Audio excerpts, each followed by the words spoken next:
All right.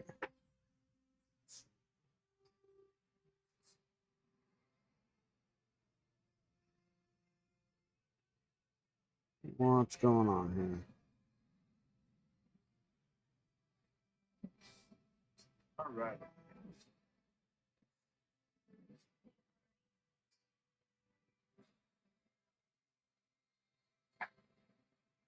What's going on?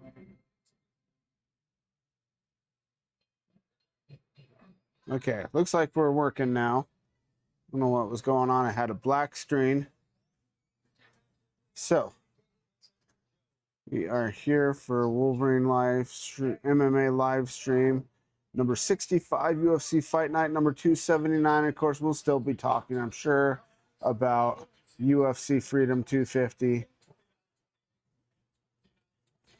All right. I don't know why I keep saying all right. Need to get the multi-view working over here. Ooh, just saw a big upset in the final prelim. All right, and he's been trying to get a sushi that was online for a while. Amanda, are you still here? She's not back. Let's see here.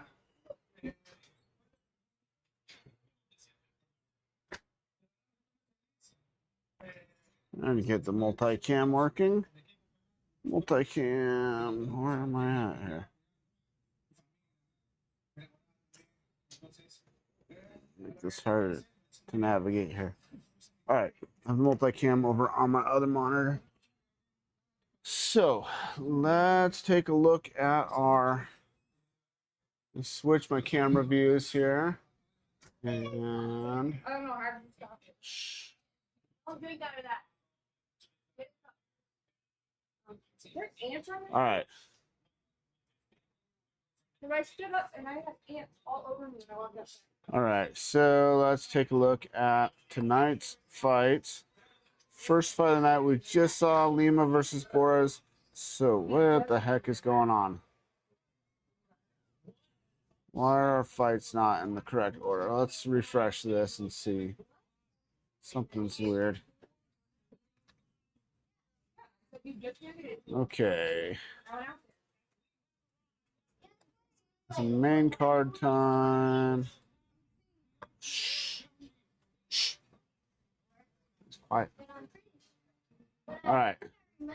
So we have Andre Fili versus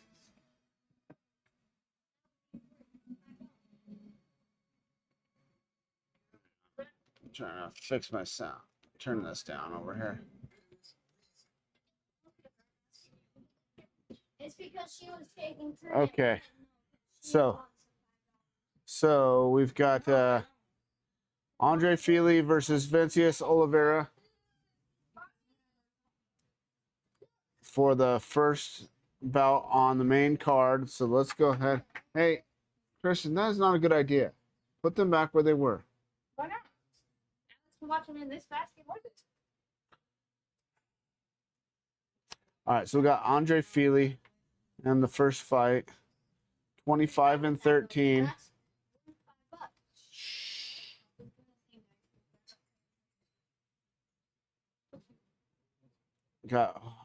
He's coming off a loss to Jose Delgado by a split decision.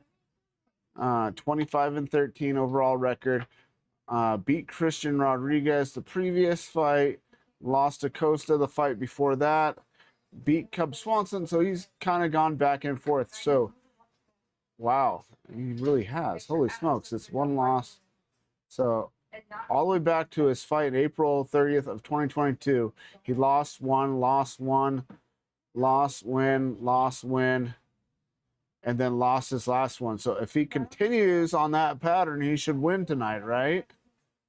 So let's check out his opponent here. Let's see. Oliveira. We know Oliveira is moving up from 135. Looked like he cut way too much weight for 135.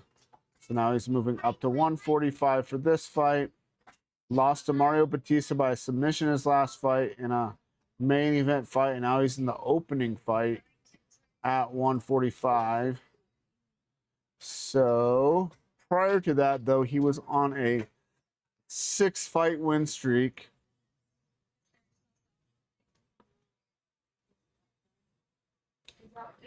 So lost to Batista, but 6-fight win streak prior to that.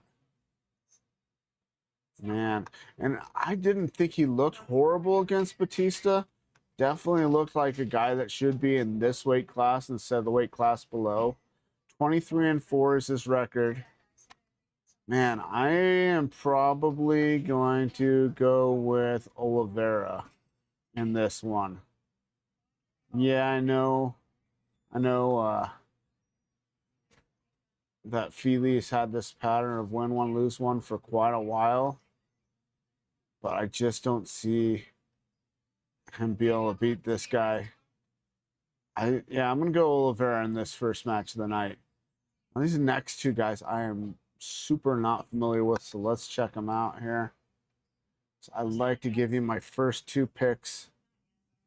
If you're watching on YouTube and you don't have this guy lost to Gene Silva February of last year by a TKO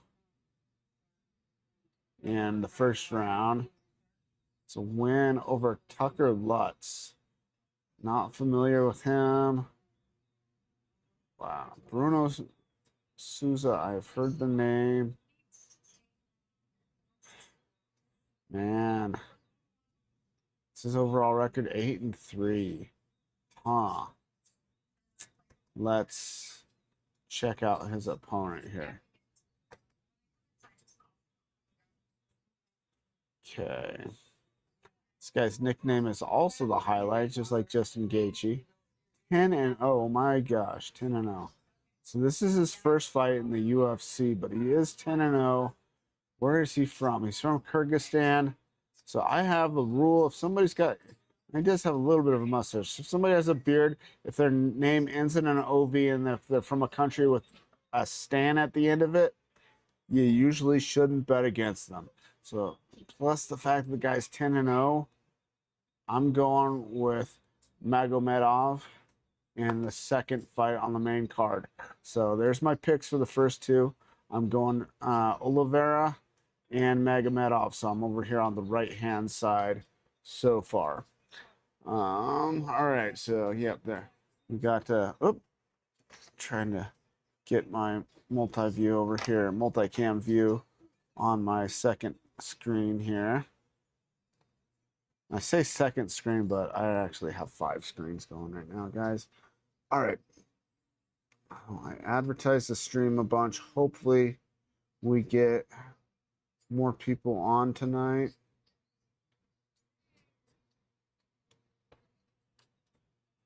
Oh. So, switch my camera back over here. So I've made my picks for the first 2 fights. We will look at the next Christian Rodriguez versus Hyder Emil. I have heard that is a pretty darn good matchup. And I know this co-main event is fireworks, man. Ian Cutlaba versus Navajo Sterling. That's going to be one heck of a fight. I really hope Cutlaba goes back to his wrestling. You guys remember his fight with Khalil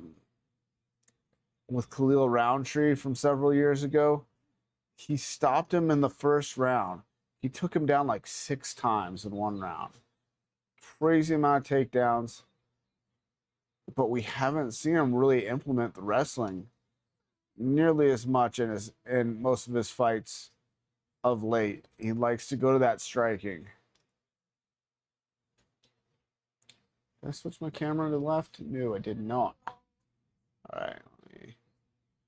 All right. So here, I switched the camera over.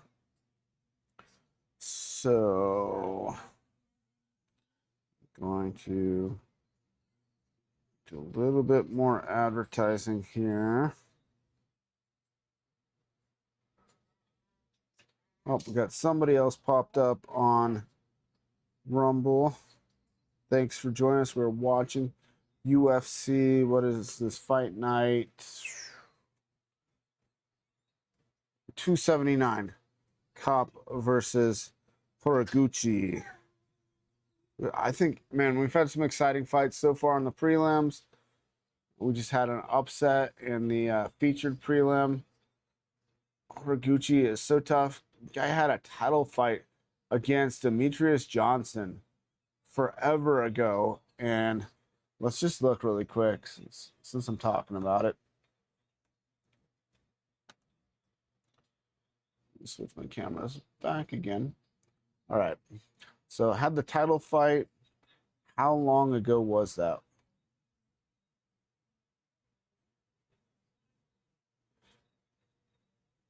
Oh my gosh.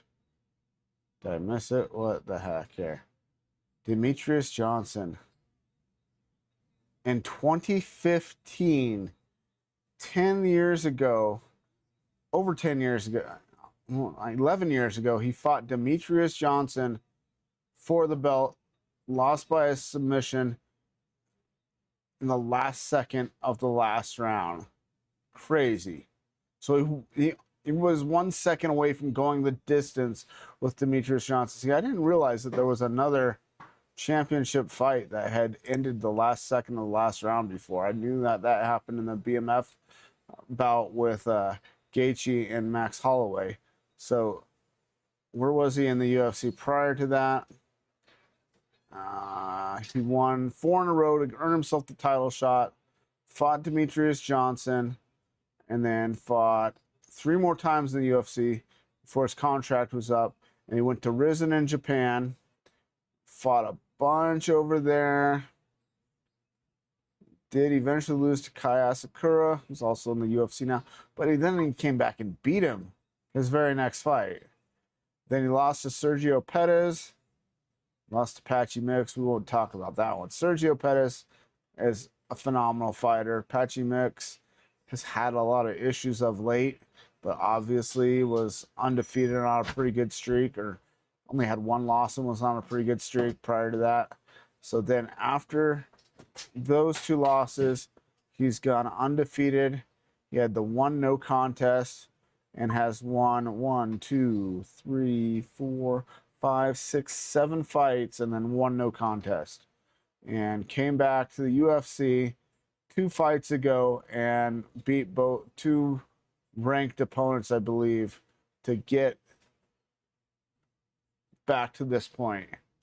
Okay, so we've got Andre Fili is headed to the cage right now. So, I mean, this guy's career has been crazy. 35 years old. Still only 35 years old. And 11 years ago, he fought for the UFC title against Demetrius Johnson. Wild. All right. So, if you're watching on the multicam, you see Andre Fili at cage side. I am going to go with Oliveira in this one. But, I mean, Fili is a tough customer, too. And like I said, he's been on this pattern of win one, lose one, win one, lose one, win one, lose one for a long time. And he lost his last one. So if he sticks with that pattern, he should win tonight. But I think Oliveira might be too much for him. He looked pretty good, I thought, even though I thought he was cutting way too much weight. And he did end up getting finished by Mario Batista, his last fight at 135. I think 145 is definitely the weight class this guy belongs in. We could see him do some really big things at 145. But it comes down to tonight. He's got to perform against Andre Fili, who's a veteran. He's fought forever. I don't know if he's still out of Team Alpha Male. Very good team. Let's see. Or has he switched? Sacramento, California. It says alpha male. These aren't always accurate. Sometimes fighters change camps and then they'll still say they're from the other camp. You guys, my throat's a little scratchy tonight.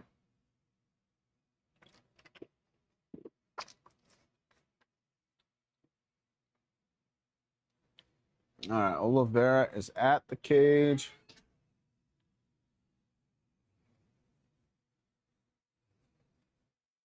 Guys, if you missed my earlier live stream today, it was my part 2 on all the controversies coming out of UFC 250.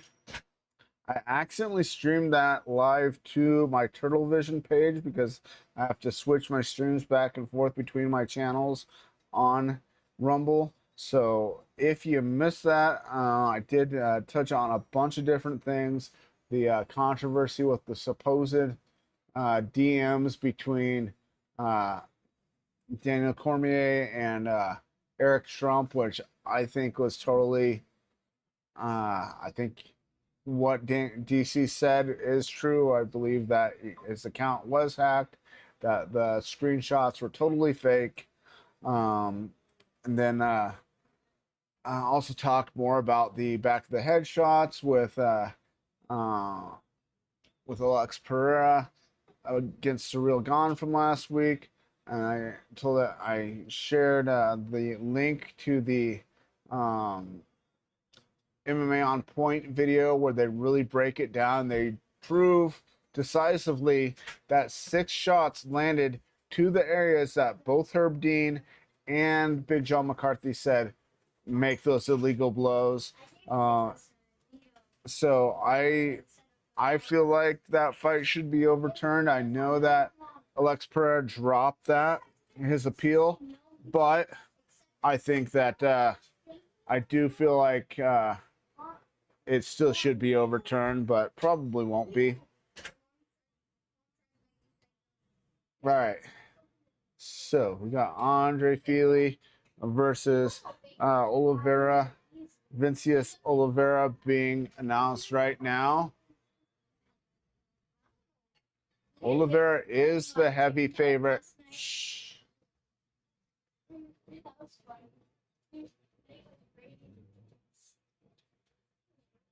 Yeah, I bet this guy likes not having to cut quite so much weight. Big favorite. Wow, about stepped on Joe Martinez's feet there. I really like Joe Martinez as an announcer. Oh my gosh, the aforementioned Herb Dean. Okay, so shots to the back of the head are totally legal in this fight, guys, because Herb Dean is reffing.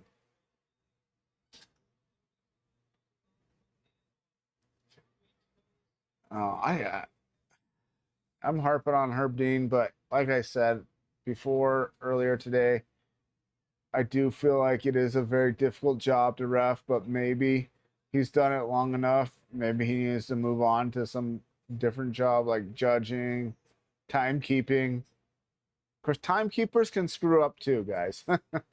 I had a couple instances in my career in cornering for people where timekeepers messed up the time and let fights go past when the bell should have rang.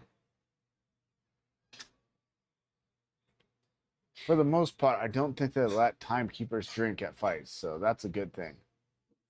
Back in the day when there was no sanctioning bodies, anybody could be a timekeeper. You could have a beer in each hand and working the time clock at the same time. Pretty sure that happened.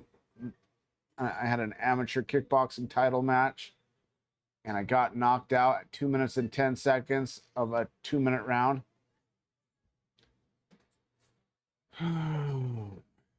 So far, they're going back and forth. Vincius switching stances a lot. Oh, Fili switching stances too. Vincius going with those low kicks. Popping some punches out there is Fili. Well, I know, but can you help her get out and get it?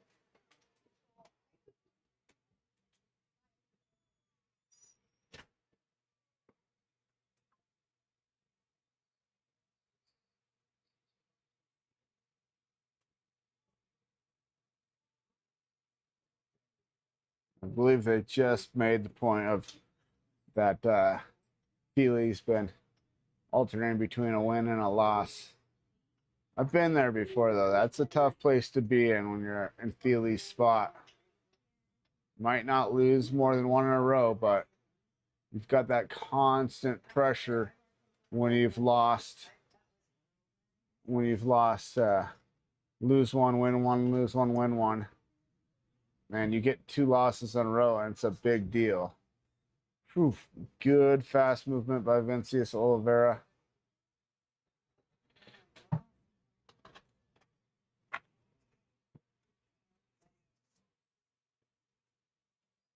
Something happened to Oliveira. He moved back really funny there.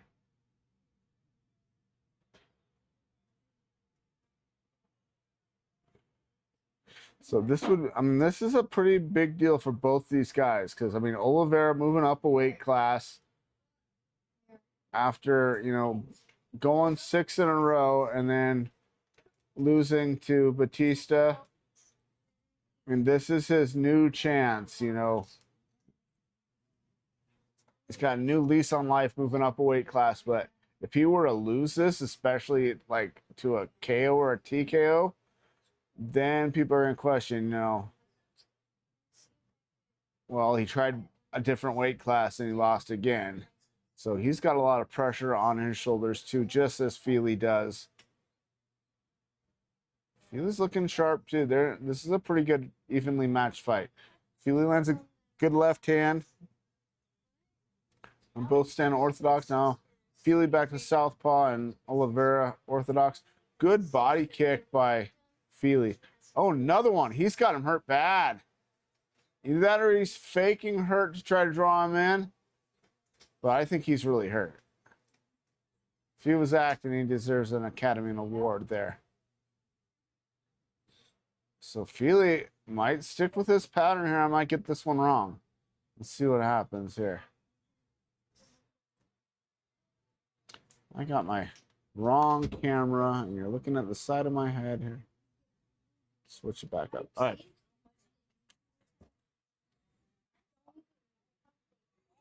Okay, Oliveira moving forward now. Throwing a big barrage at Feely. So was he playing possum on those body shots? Because, I don't know. Feely hasn't gone back to the body in a while here. Guys, I just realized I don't have my timer up. I will try to get my timer up next fight. I'll move my camera up and get my timer back on here. Oliveira in on a takedown attempt here. Missed the leg completely when he tried to trip him there. What is he doing? Oliveira's kind of weird. Ooh, good right hand by Oliveira there. Wow. I don't know who won that round. It looked like Oliveira was hurt from those body shots, but then almost wonder if he wasn't playing possum trying to draw him in, because then all of a sudden he started moving forward and was landing stuff. I remember years ago I had a fight and they had been way back. Well, they're putting ice on that side of his body, so. But I had like some major stomach issues that day, and then I had a fight that night. I got hit in the stomach, and I just felt like I was gonna throw up, and then none of the rest of the body shots hurt, but that first one was bad.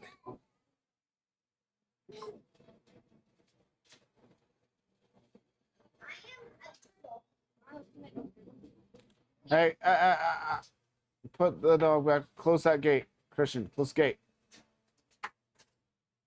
You gotta latch it. Jojo, can you go latch the gate? Your brother doesn't know how to do it. All right, here we go for round number 2. Oh, made a lot. Latch it. You got to lift it up.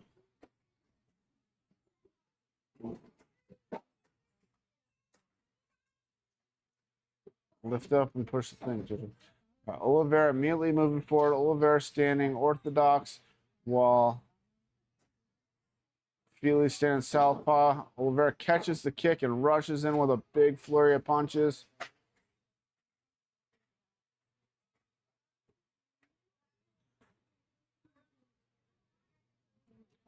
Oliveira is kind of a weird dude, man.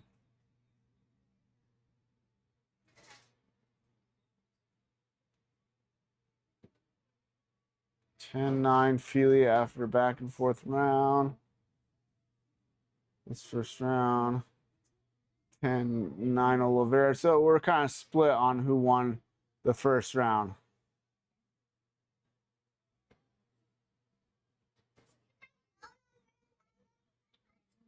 They did put ice on his side, but we haven't seen Feely really land anything hard to the body yet this round.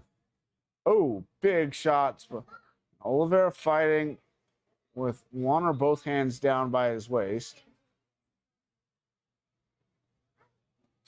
Gets those hands up to block that high kick, though.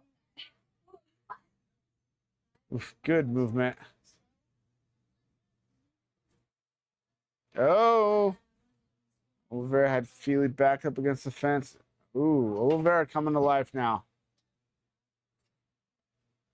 Feely has landed 19% to 63% of Oliveira's.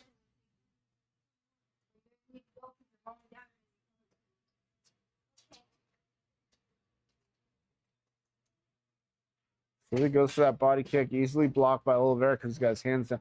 So Feely should fake low or fake the body and go up to the head with that kick.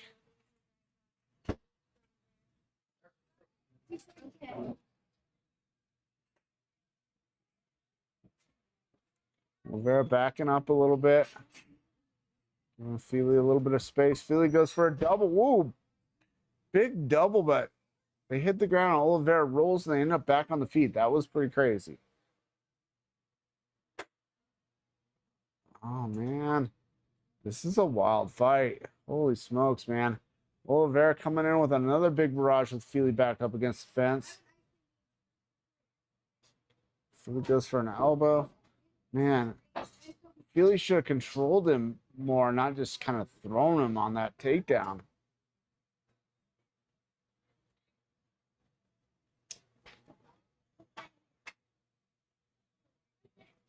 I would probably say this round is going towards Oliveira because the percentage of strikes he's landing. Oh, Feely goes high with a kick, but like short circuits there. Oh, Oliveira's got him back up against the fence, throwing a lot of crazy strikes. Front kick to the body. He did a tomahawk elbow there. Once again, has his right hand down by his thigh. Body shot by Oliveira. Feely tries for an over-the-top elbow. Doesn't get it, though. Good, solid low kick by Oliveira. Yeah, I think Feely should go back to the wrestling. Ooh. Misses with a high kick. Gets nailed with an uppercut. Drops level changes and getting hit some more. Yeah, Oliveira's definitely taking over. He's making Feely miss. Oliveira does have a pretty good sized welt forming under his right eye, though. He switches and puts that side out in front now, though.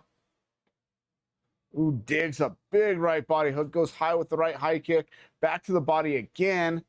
Does Oliveira. Feely's hanging tough. Ooh, he got rocked with that left hand, though. He's covering up against fence. He's talking to Oliveira. I don't know if Oliveira speaks English, though, so maybe he does. I don't know. Oof. Spinning heel kick attempt by Oliveira. Oliveira slipping those punches of Feely really well. Feely should throw a punch to set up a high kick. Get him to slip and then catch him with the kick on the side he slips to. Oh, man. Oh, this could be over. Oliveira eating up the body and just throwing a huge barrage of punches. Some tomahawk elbows. Puts him down. Oh, you know the shot. There was a shot to the back of the head right there, too. But the fight was over, so I don't think it mattered. And he had his hands like this covering up. Wow, so Feely's pattern of win one, lose one, win one, lose one ends tonight. That's 2 losses in a row for Feely. Oliveira, like I said, I thought he was going to be really effective at this weight. I said that after the fight with Batista, and he proved it here again tonight that he definitely belongs at 145 pounds. Huge body. Oh, sorry, Victor Von Doom. Hey, that's the Marvel character. All right. If you're still on here, Victor Von Doom, glad you're joining me tonight. Thanks for commenting.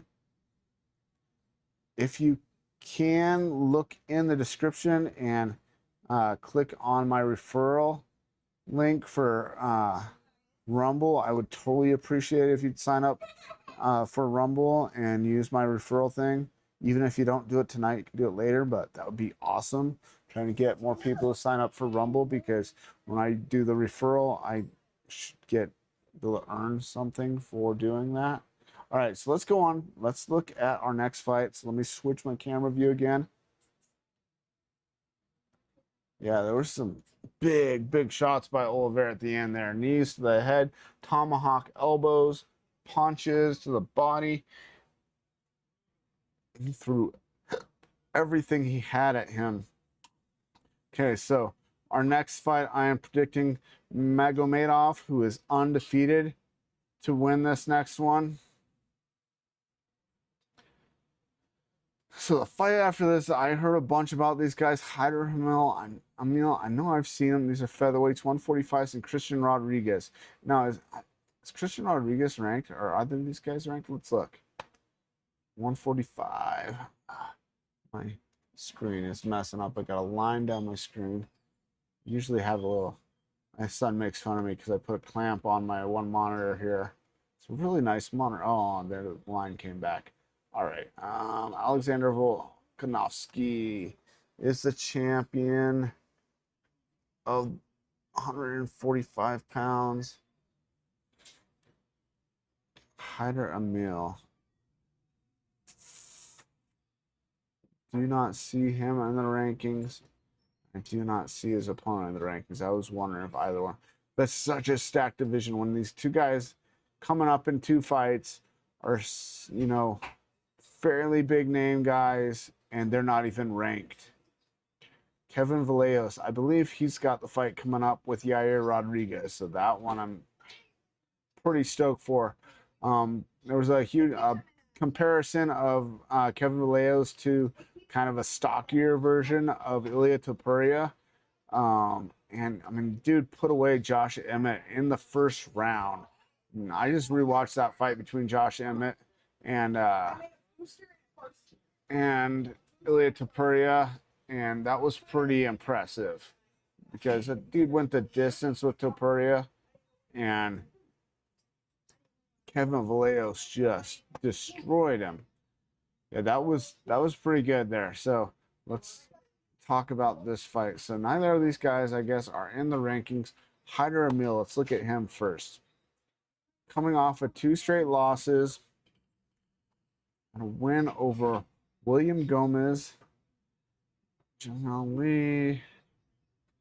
So he came off the Contender Series in 2023. 2 fights in 2024 and 3 fights in 2025. Won his first 3 UFC fights and is on a 2-fight skid. Not familiar with any of these guys that he's fought. So, TKO, split decision win, KO, and a decision loss. So, let's look at his opponent.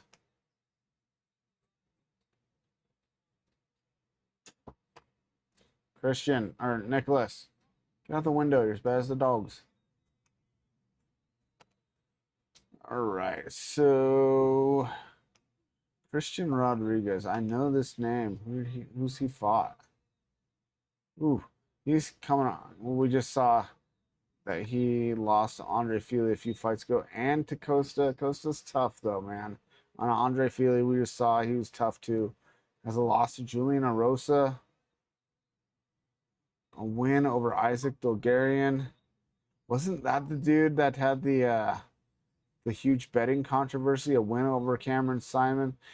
He was the guy that passed out after weighing in. It's a win over Raul Rosas Jr. That's a big one.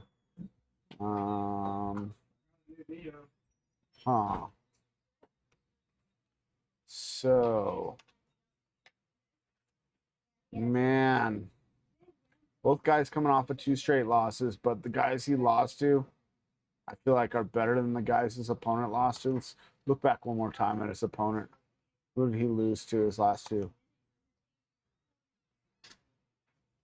Yeah.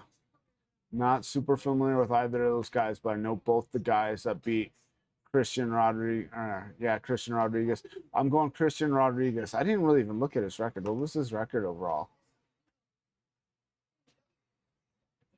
It's Christian Rodriguez, 12-4, and Hyder Emil, 11-2. Yeesh. Man, these records. I'm just gonna go with Rodriguez off of the 2 guys he lost to. Let's go back to that one more time. Both those were by decision, too. That makes me. And he had the win over Raul Rosas Jr. I'm going Rodriguez in this fight. So I called Oliveira to win the first fight, and he did. I'm going with Magomedov in the second fight, and Christian Rodriguez. So I'm still over here on the left side of the ledger.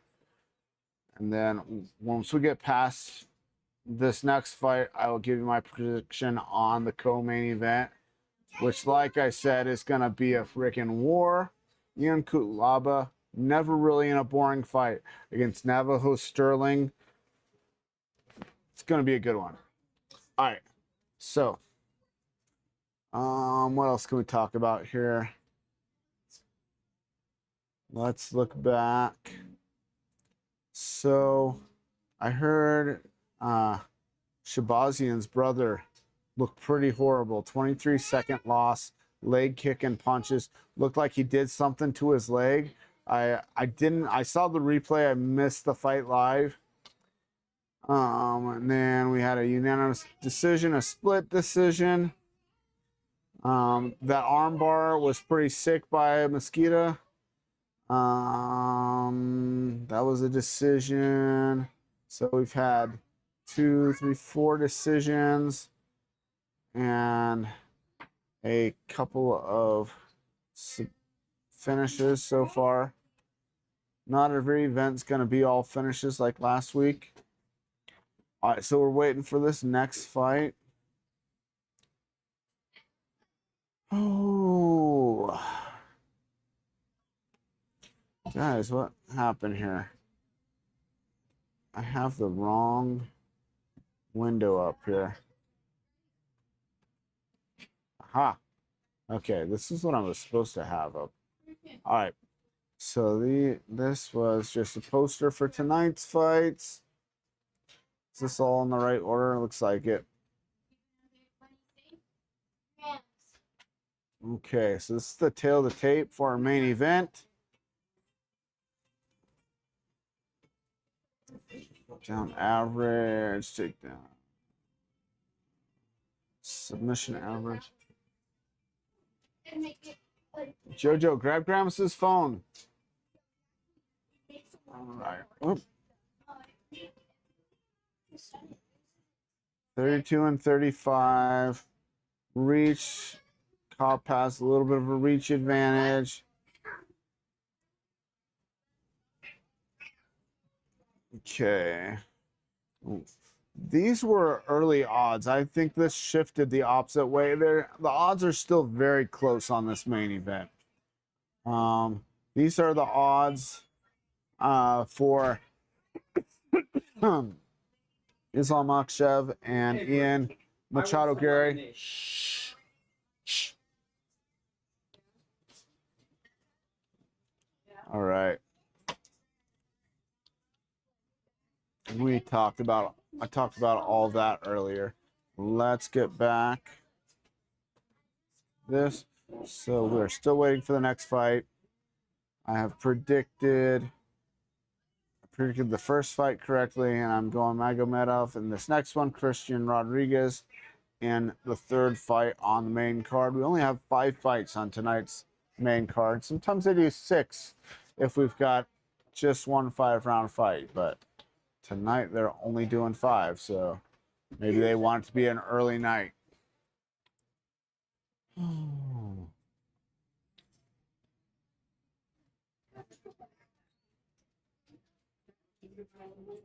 All right, what else can we talk about? I do think I did have a few other things I needed to send to my computer here. Yeah. So my dad is watching the fights and he noticed the elbow to the back of the head. I'm saying only when Herb Dean is reffing.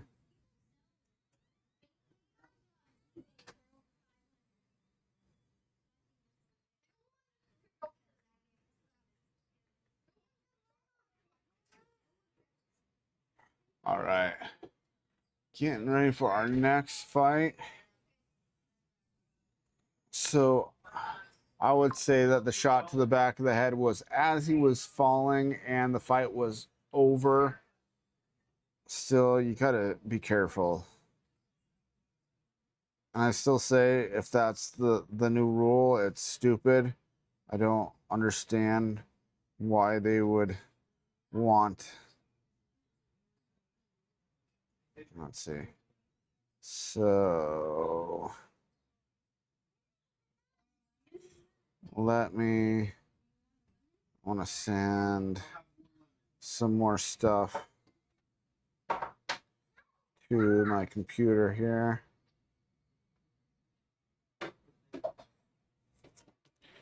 So I got some stuff to talk about in between fights here. All these graphics I just pull up off of Facebook and then I save them and throw them over to the computer. All right, where did they go though? Oh, I've lost them. Oh, they're there. Okay.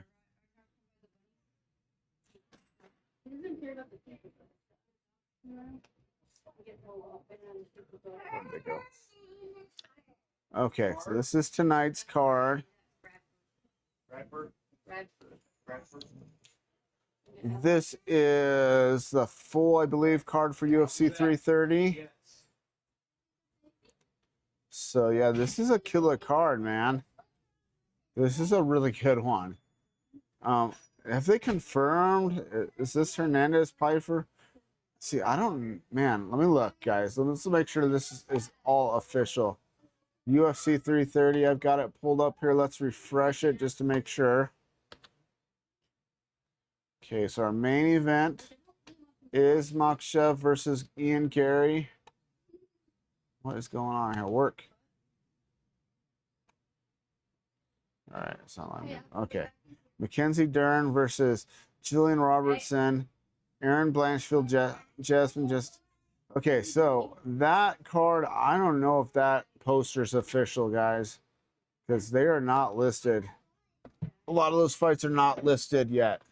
So this may be, some of these are filled in from rumors potentially. So let's not count on all these fights. We know these are definite.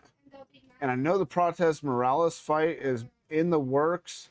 I heard Hernandez and Pfeiffer, but I don't know if these are officially on this card yet. So let's go away from that poster because that might not be correct. Trevor Whitman says the UFC did a test and Justin Gaethje has the hardest bones in the UFC. A kick from Gaethje even through a pad causes the whole inside of Trevor's leg to swell up. Oh, this is Whitman's leg here. Look at that. Nasty. They did a test on him to see who has the hardest bones. In the UFC, he had the hardest bones. Gaethje, he don't let me kick him no more. He has a pad on. I kick him and his nuts swell up. Alrighty. Well, that's no fun. Okay. So, this was from commentator Damani Felder. Says the UFC this person said I can't afford groceries, and he said the UFC paid for this, not you. You paid for benefits for illegal immigrants and Somali leering centers, and that's largely why your groceries are expensive. Hopes this helps. Hope this helps. Pretty funny comment. Yeah, a lot of people complaining about the UFC being at the White House. the UFC paid for the setup costs, for the teardown, for all the production. Not a dime of taxpayer money was supposed to be used. So, I mean, if that's true, quit complaining. All right, and then I talked about this earlier in the day on my live stream that Trevor Whitman had supposedly designed some gloves that he has his fighters use for training. He has a patent on these gloves, and they curve way better than the current UFC gloves. And today this popped up from MMA On Point, which is a reliable source, saying that they are interested, and Hunter Campbell has been in talks with Trevor Whitman for purchasing his gloves, either his gloves or his glove design for the UFC. So they do that and fix the gloves and then change the rules on the eye pokes to where it's an automatic point deduction, no matter how accidental it seems, because you would have to like purposely poke somebody in the eyes if you can't get your hand to open past that. And really, do you need your hand to open past that? Because that's as far as you need it to be open to grab. So I think that this is a good design. Hopefully they get that and worked out. All right, so announcing the first fight. I forgot, guys. I was gonna get the timer up and I didn't. Try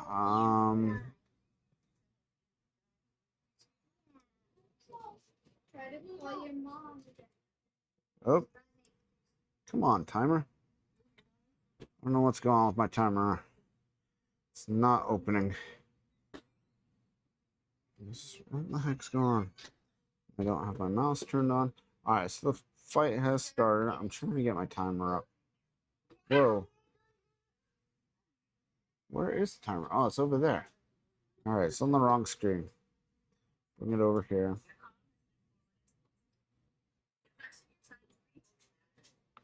All right. So.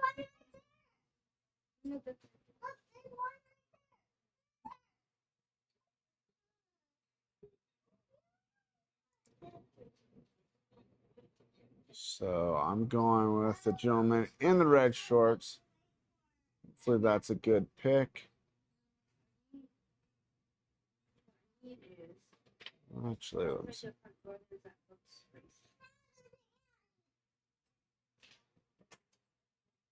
the heck?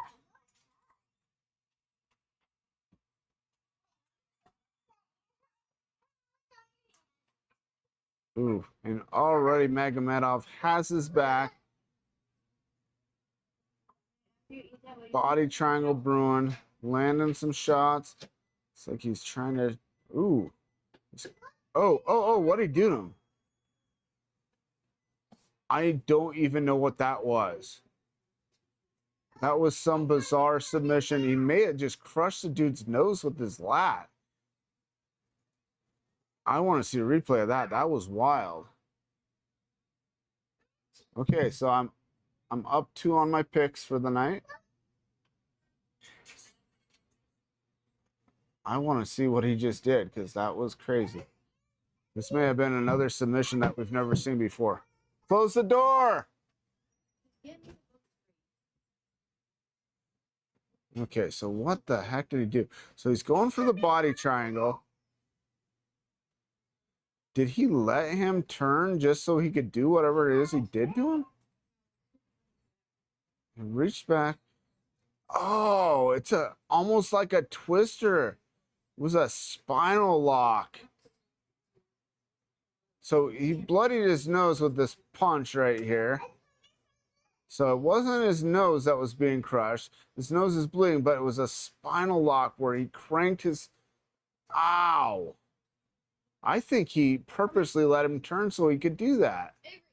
So that's a submission I don't believe we've ever seen. That is brutal. You see that, Nate? Oh, man. Watch for the replay. That was crazy.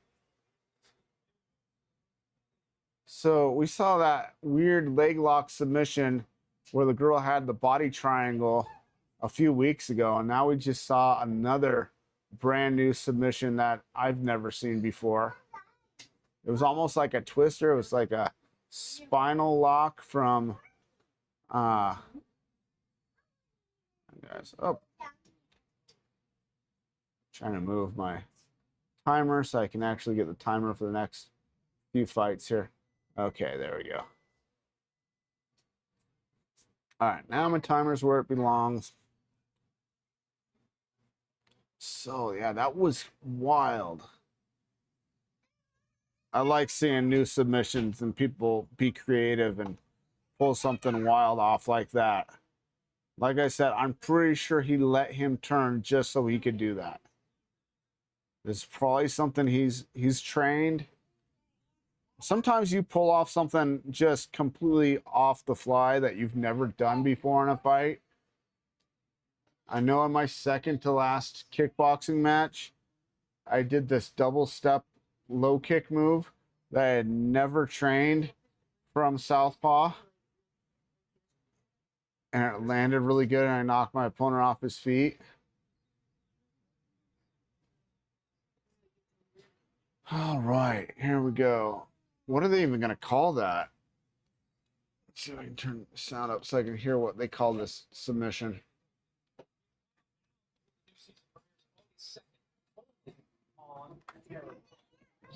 Yeah, I want to hear what they call that. That was crazy. Oh, I'm on the wrong fights here. Oh, they're calling it a twister.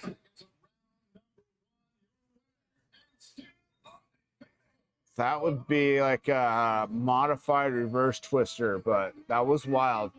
Was not a traditional Eddie Bravo style twister.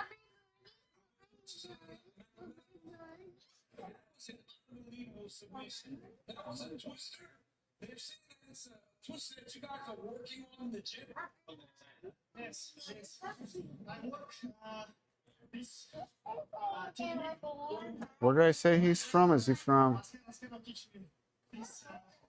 Kyrgyzstan?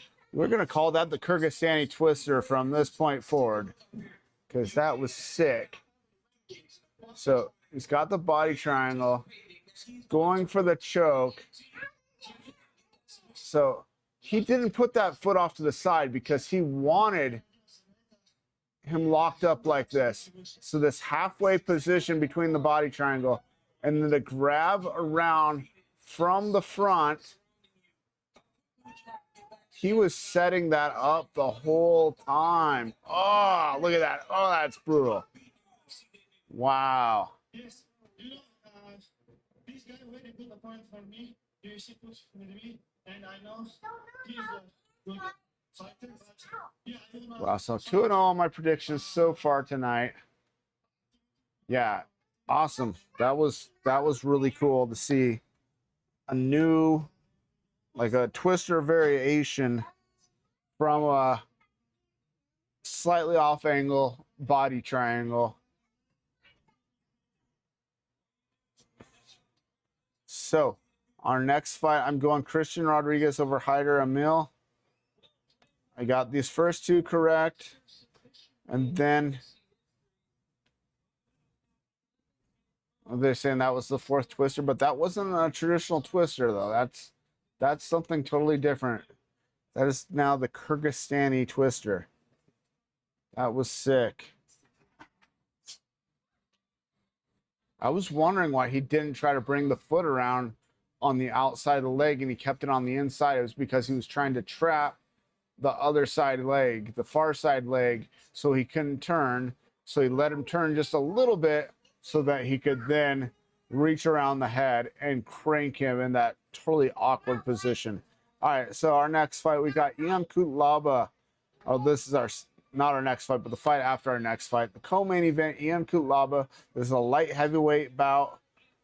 He is 20-11. He did not paint himself green for this weigh-in. Coming off a win over Umar Sy by a guillotine choke. That's pretty good. That's impressive. Umar Sy is like no slouch. Lost to Bukauskas before that by a split decision. So, I mean, that's one judge go the other way and he wins that. He had a loss to Felipe Lins, who we just saw fight Francis Ngannou. That was back in 2024. He beat even Urslan and Ibo Aslan before that. Had the win over Tanner Boser in April of 2023 and came off a 3-fight losing streak prior to that, all by finishes. So he's trying to get back on the right track here. You know, a split decision loss. I mean, he could have won 4 in a row here. But if you look at that, that's a split decision loss, and he had 3 finishes in the last 4 fights. That's pretty good for Kutlaba. Now let's look at his other opponent, though. Let's look at Navajo Sterling is undefeated, 9-0. Trains out of City Kickboxing, the famed City Kickboxing gym. Wow, look at that. So got the fight on Dana White's got the contract on Dana White's Contender Series September 10th of 2024, and then has knocked off 4 straight wins, 3 decisions, and then a TKO by an elbow in the second round of his last fight against Bruno Lopez. Also beat Rodolfo Bellato by unanimous decision. So this is a tough one to call, man. Yes, he's undefeated, but doesn't have anywhere near the experience of Kutlaba. Man, I'm having a tough time picking this one. I'm pretty high on Navajo Sterling. He's really freaking good. But have we seen him against somebody as experienced as Kutlaba?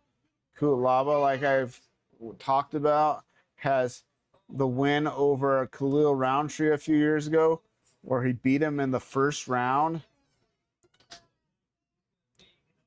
by a TKO in 2 minutes and 35 seconds of the first round. He got like 6 takedowns in that fight. How do you get 6 takedowns in 2 minutes and 35 seconds and then finish the guy? And that's Khalil Roundtree, who ended up fighting for the belt. Had the 2 losses, 2 in a row to Ankalaev. The first one where he was pretending to be rocked and the referee stopped the fight. You probably shouldn't pretend to be rocked. And he ended up getting KO'd by him the second time around. Had a draw with Dustin Jacoby. I really want to go back and watch that one. Split draw. Beat Devin Clark by a decision. Lost to Ryan Spann, Johnny Walker, and Kennedy Njukuga. I can't pronounce his name. These are all pretty tough dudes, man. But then got the win over Tanner Boser by a TKO. And then lost a decision to Felipe Lins. I believe Tanner Boser beat Felipe Lins, didn't he? Yeah.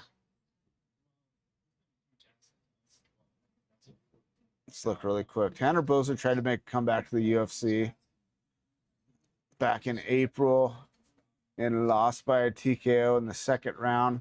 But he beat Felipe Lins, who they just threw in there with Ngannou on the Netflix card. Lins didn't look bad in that fight, man. Ngannou's inactivity could put him in danger in their fight with Robelis de Spain. That could be a tough fight.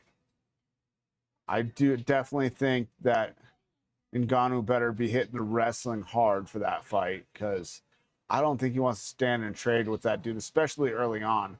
Later on, maybe after you take him down, ground pound him for a little bit. Okay, sorry, I'm totally off track here. Kutlaba, man, this is really tough for me to call this fight. I'm going Christian Rodriguez in the next one. Shh. Put the bunny back, Avery. All right, so, man, this is a coin flip on this one, man. We got Sterling undefeated, super impressive, trains at City Kickboxing, but we've got Kutlaba, who's a freaking animal.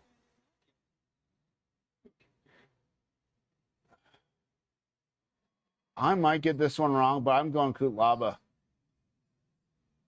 Like I said, I'm super impressed with Navajo Sterling, but I feel like for some reason he's got this really strong feeling that Ion Kutlaba is going to win this fight. All right, so after the co-main event, I'll give you my prediction for the main event. Do have my timer up now for this next fight. So yeah, we've had some crazy fights so far on this main card. I guess we've only had 2 fights, but I mean, we had the crazy striking of Vincius Oliveira, and we had the Kyrgyzstani twister by Magomedov. I may have seen a video of somebody demonstrating that thing. I don't know if I've ever seen anybody actually beat somebody in competition with it. So this next fight, I'm going Christian Rodriguez, and I am gonna go on the other side of the board here and go with Ion Kutlaba in the co-main event. Okay, so apparently Rodriguez is a huge favorite going into this fight. I hadn't seen the odds for this fight. I just picked him based on his record and the guys that he lost to compared to the guys that Emil lost to. I feel like he's fought way better guys, and he had the win over Raul Rosas Jr. That's a pretty big deal. Rosas Jr. is kind of a star. I believe he's the only guy to finish it, or to beat him in the UFC, right? Let's look. Christian Rodriguez. Yeah, I mean, it's 2 losses. I'm off losses by a split decision to Andre Fili and a unanimous decision to Melky Costa. Nothing to be ashamed of for sure. Costa, I believe, is moving up to 155 after his first loss in a long time. Now let's see here. Rosas Jr., let's look here. Is that Raul Rosas Jr.'s only UFC loss? Beat Rob Font, beat Vince Morales. Man, he's knocked off 5 straight wins since the loss to Rodriguez. That is his only loss. So, I mean, that's impressive because Raul Rosas Jr., everybody talks about that kid. He's 12-1, and the one is, in fact, Christian Rodriguez, who is coming to the cage right now if you have the multi-view.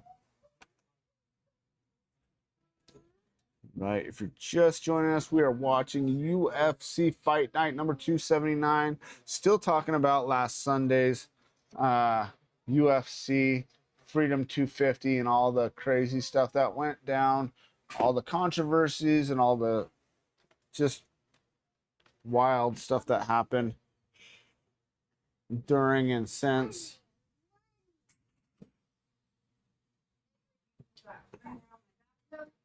So, switch my camera views here. Lost my phone right in front of me.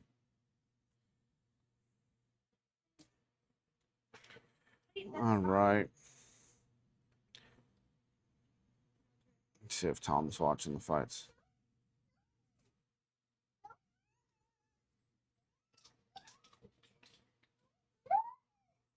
Avery quit.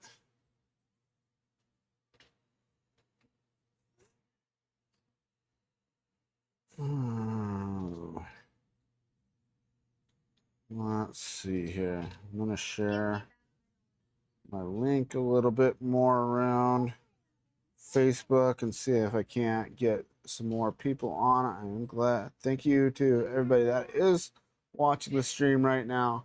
I did predict the first 2 fights of the main card correct. I am predicting Rodriguez to beat Haider Emil in this next one. And I am going slightly to Ion Kutlaba in the next fight after that, the co-main event. But man, I could get that one wrong because Navajo Sterling is no joke. Okay, so they're saying that Duplessis, oh, this is from the UFC, Duplessis versus Kamaru Usman is a done deal for July 18th, middleweight bout. So we're seeing Usman move up. This is a good test for Duplessis because we saw him really struggle against the wrestling of Khamzat Chimaev. So him going against Usman, that's a good fight, a good matchup for him.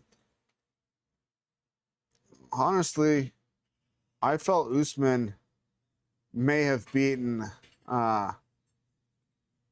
Hamzat in their fight. Took it super short notice, like 9 days notice, moving up a weight class against a beast like Hamzat. Ooh, what was this? Jake Woodley with a 4-second knockout. When did this happen? LFA.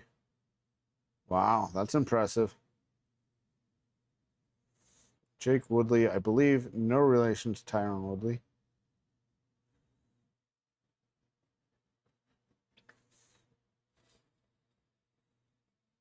Oh, what is this?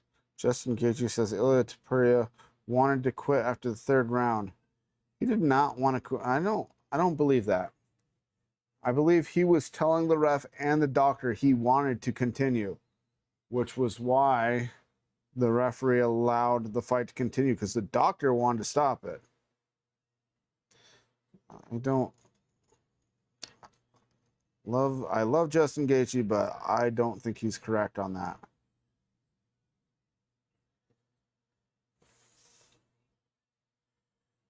All right, here we go. All right, not going to do as much advertising as I thought, because this fight is getting ready to start. I want to make sure I get the timer going for this one. I don't know if this one's going to be crazy. 145 pounders, their fights are always really wild and back and forth.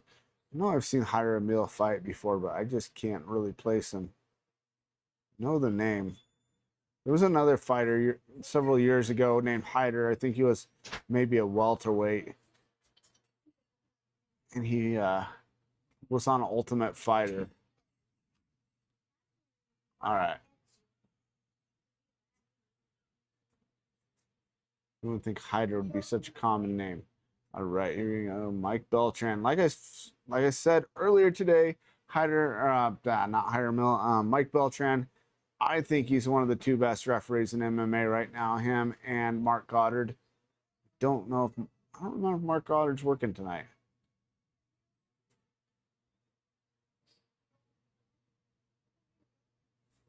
We saw Herb Dean ref a couple fights ago.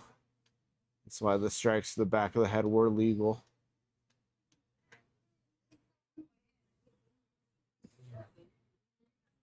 All right.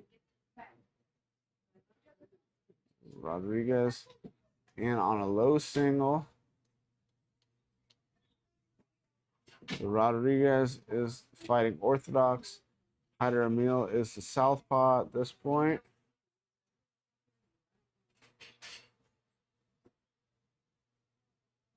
Good movement by Emil.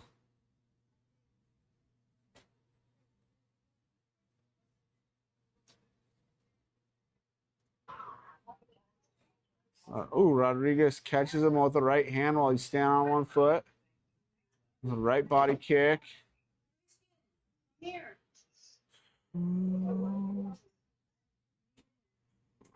Rodriguez circles, catches a kick, and lands a hook.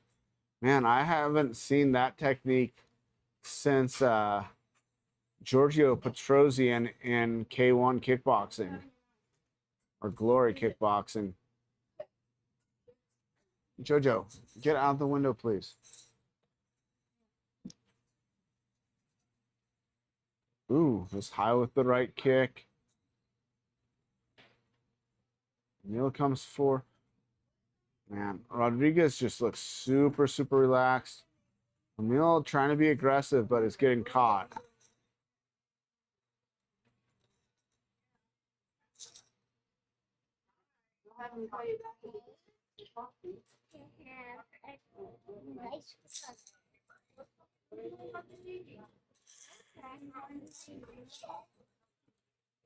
Rodriguez circles, catches the kick.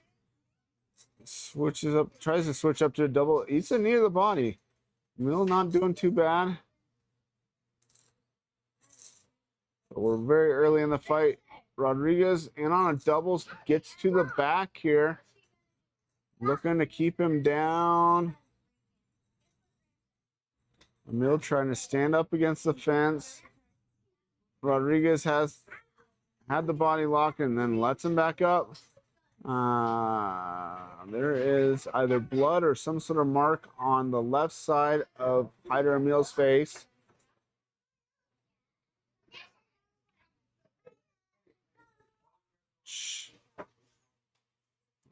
Oh, good right hand by Rodriguez lands again.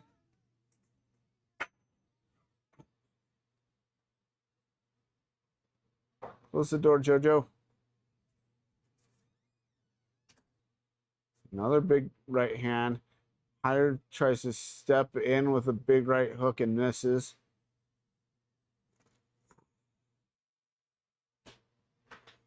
So I would say that Rodriguez is being much more economical with his movement. Emil moving a lot, but not getting as much done. And Rodriguez lands a huge right head kick.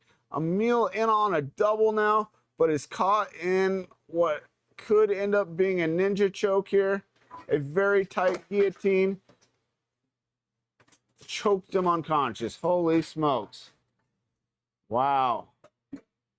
Emil wasn't doing bad, but he had a lot of wasted movement where Rodriguez, everything he did counted.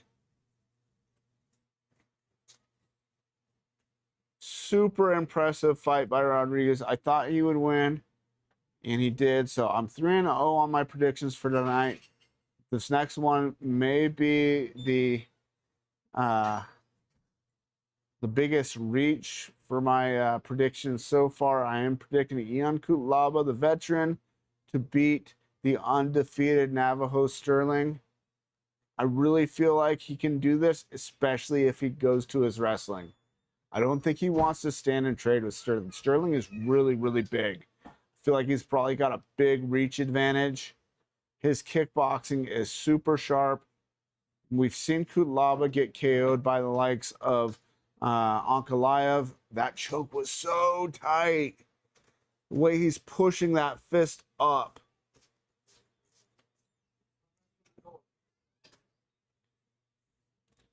All right. Yeah, I think if Cutelaba goes back to the wrestling like we saw years ago in his fight with Khalil Roundtree, when he took Khalil Roundtree down 5 or 6 times in 2.5 minutes of the first round, and then finished him with elbows and punches on the ground. If he can take down Sterling and take him into deep water, I think he's got a pretty good chance of winning this fight. If he gets stuck standing with Sterling, it's not going to be good for Cutelaba. He's tough, but I don't know if he can stand and trade with Sterling. Advertising the new Jackass movie. Yeah, that was a pretty sick finish there by Rodriguez. So we've seen 2 crazy submissions in a row. And then the first main card fight, we saw a crazy flurry of strikes and with a TKO by Oliveira over Andre Fili. Broke Andre Fili's pattern of win-loss, win-loss, win-loss, win-loss. So now he has 2 losses in a row. Where's Fili out age-wise? I feel like I thought at one point he'd talk about retiring, but I get some of these guys mixed up, like Andre Fili, Cub Swanson. Pretty sure Cub Swanson did retire. He's 35 years old. He's not that old. He could still get a few more fights in. But yeah, I felt like Oliveira is going to be way better at 145 than 135. It was just way too big of a cut for a guy his size to make 135. He looked really good in this fight with Andre Fili. And Fili was doing some good stuff too.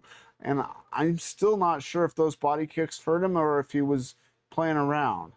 Because he visibly looked hurt bad by the left body kicks of Andre Fili. They did put ice on his ribs, on the right side of his ribs in between the rounds, but it didn't seem to have affected him at all in the second round. So he may have been playing possum, may have been trying to build up give Fili a false sense of confidence. and then try to put it on him like he did. But Rodriguez looked really good.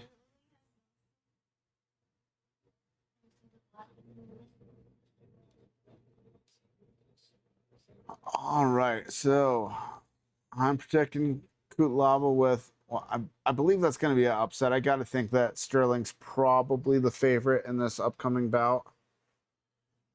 After this fight, I will give you my prediction for the main event, but let's start looking at it right now.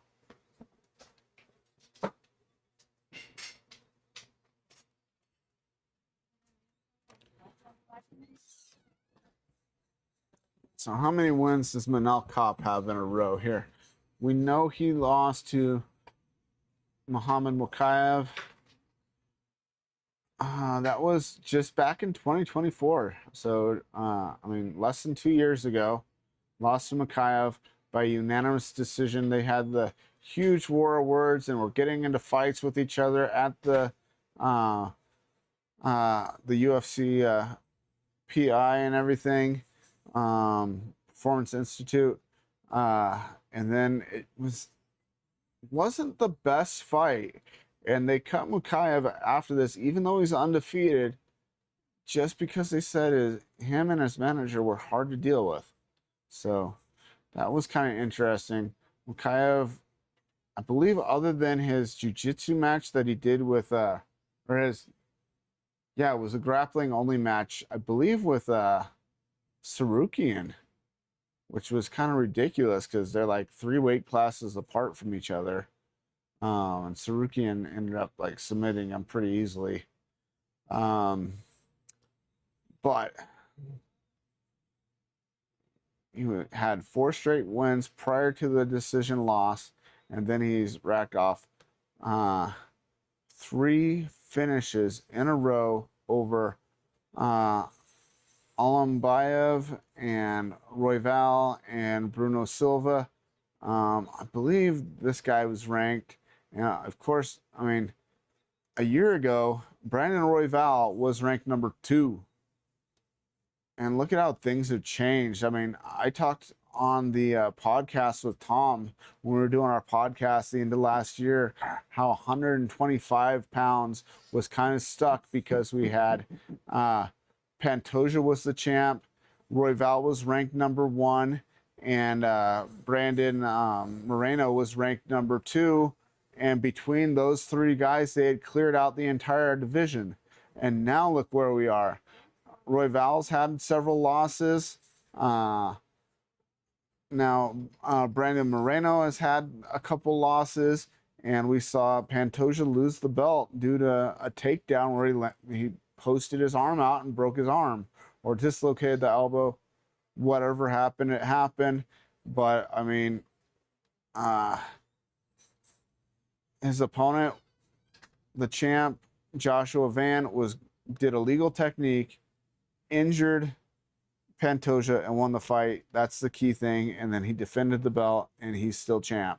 So everybody talking crap about Joshua Van and how he won the belt. He's the champ. But one of these two guys could definitely move on to a title shot. So Horiguchi beat him in 2017, right? Beat Kape all the way back in 2017 in Risen.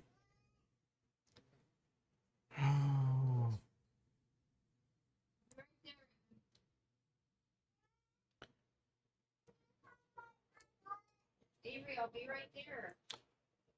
So 2015 was his fight with Demetrius Johnson that he lost the last second of the last round. I wonder what the scorecards were reading up until then. I don't remember that fight. I didn't remember that he had lost the last second of the last round.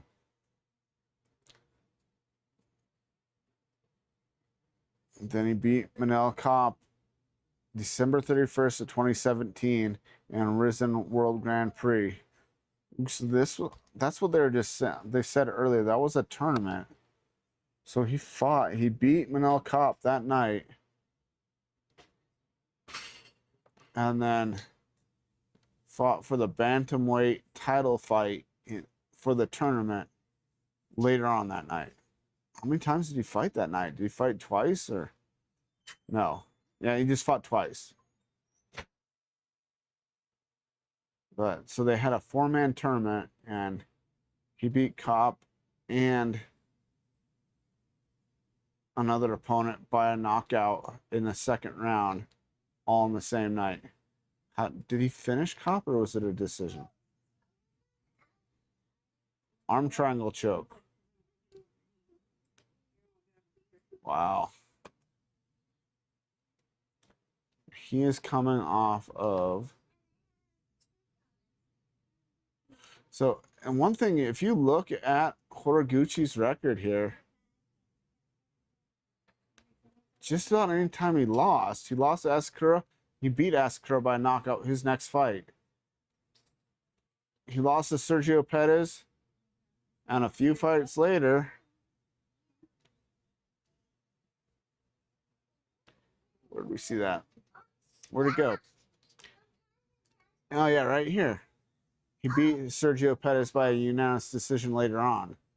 So I mean, he's a guy who's come back in rematches and beaten guys who have beaten him, and he darn near went the distance. Has a knockout win over UFC like early 125-pound fighter legend Ian McCall, one of the guys that was involved in the big tournament to crown the first ever UFC 125-pound champ. Knockout in 9 seconds of the first round. Wow. How long ago was that? That was way back when. Ian McCall, that's in 2018. When was his first fight, man? This guy has been fighting forever. So let's look all the way back in Shudo in 2010. May of 2010.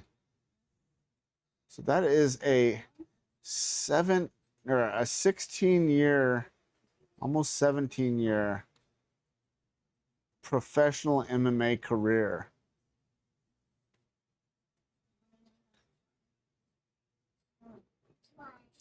Not familiar with a lot of the guys he fought back in the Shudo days there.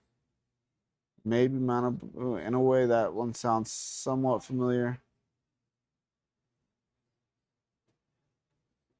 Dustin Pog, that one sounds familiar.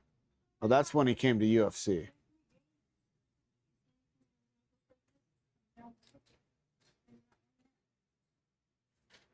His only loss in the UFC is to Demetrius Johnson the last second of the 5th round. Man, if he had held on for one more second, he would have gone the distance with Demetrius Johnson. 36-5. That is an insane record. Very, very long career, and he's still going strong. Let's look back at Manel Kape. 22-7. So I mean, not quite as many fights.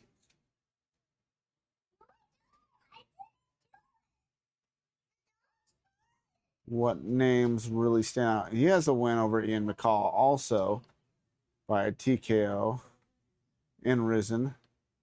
Then the loss to Horiguchi, lost to Asakura, Nakamura. He did come back and get a win over Kai Asakura later by a TKO. So did he get TKO'd by him and then come back and KO him? No, it was a split decision the first time around. So good thing to come back and knock out somebody that got a split decision over you earlier in your career. So had it not been for the decision loss to Makayev, the man would be on a 6-fight winning streak against some pretty big names in the UFC 125-pound division.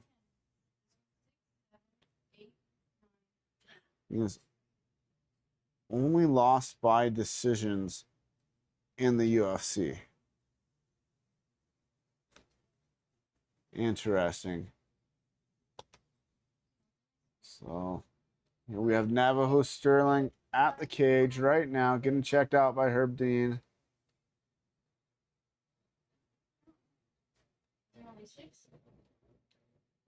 Kutlaba. I don't believe Kutlaba's entered the cage yet. No, here comes Kutlaba now. What are the odds here? One of two active Moldovan fighters. Not a lot of fighters from Moldavia in the UFC. Only two.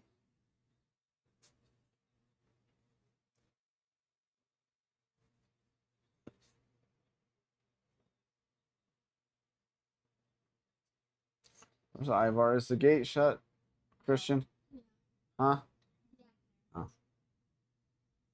All right. So I haven't seen what it said the odds were. I missed that.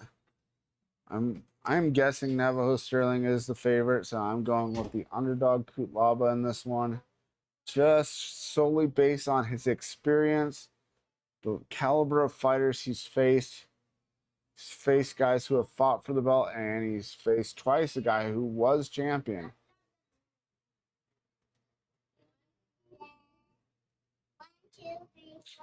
If he goes back to that wrestling,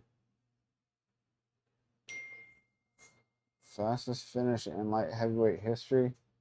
What did they say? The fastest or the tied? I missed what it just said. Let me see if I can go back on this. Oh. Okay, let me see if I can see these stats here.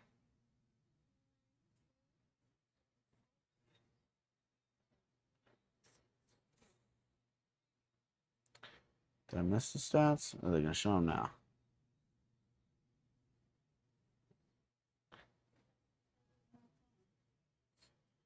Come on. Oh, here we go. All right, let's look at these stats. Fifth most takedowns in modern UFC light heavyweight history. Has 40 takedowns. Finished 17 of 20 wins, 13 knockouts and 4 submissions. Ninth fastest finish. Oh, that's the ninth fastest finish in UFC lightweight history of 22 seconds. Yeah, I would like to know if that's a record for the most takedowns in half of a round. Don't, Christian, no. All right, so I'm going to switch my camera view over here. Announcing Kutlaba as we speak. Gotta get this back to live over here. Rewind it so I can read those statistics. Okay, so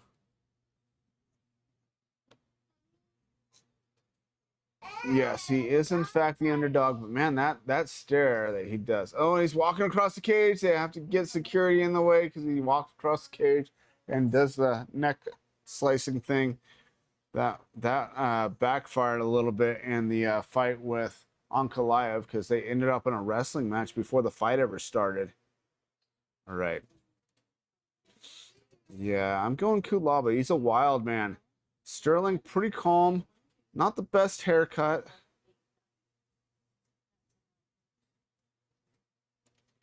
All right.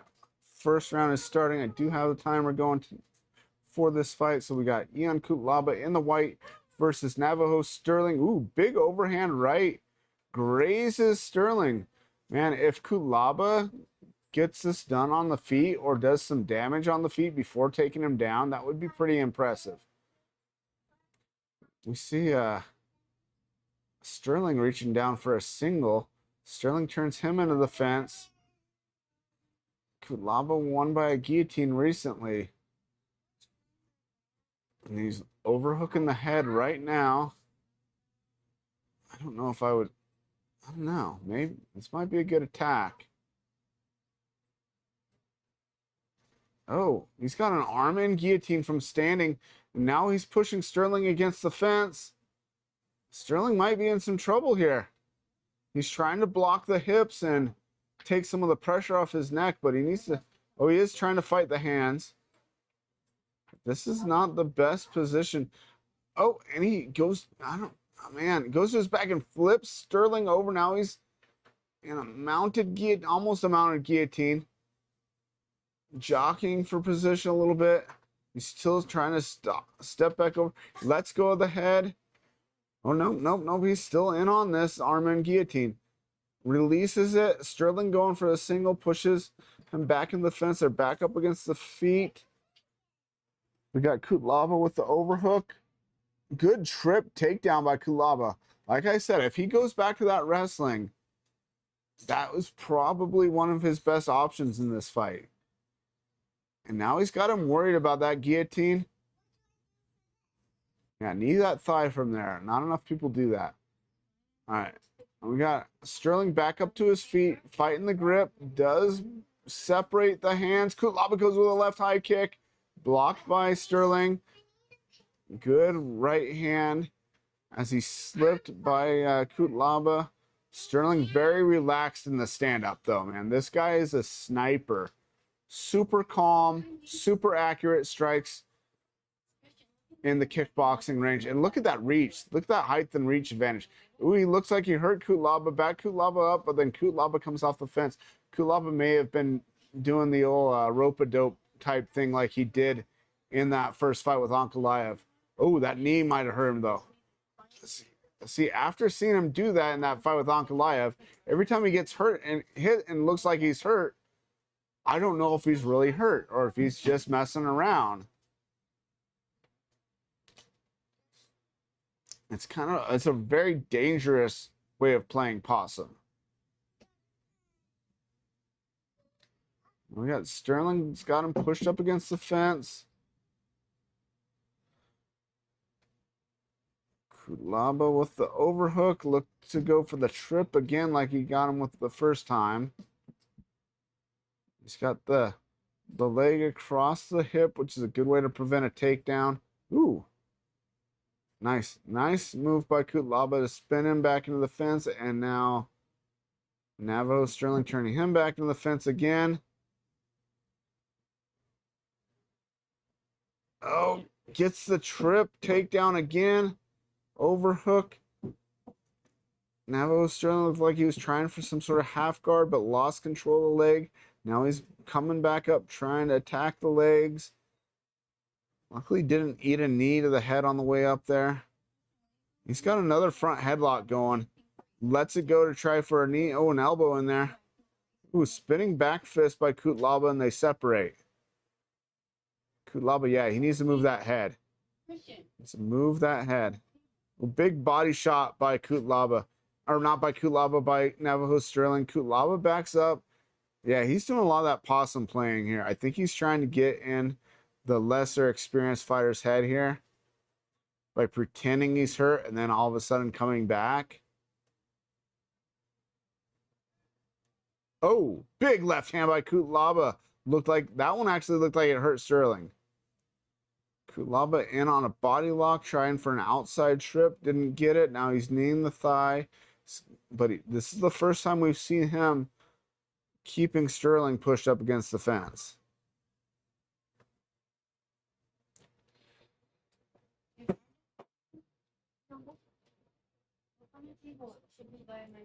About to see the end of this round. There's the horn. Set my timer for the next round. So yeah, I would definitely lean towards Kutlaba on that first round.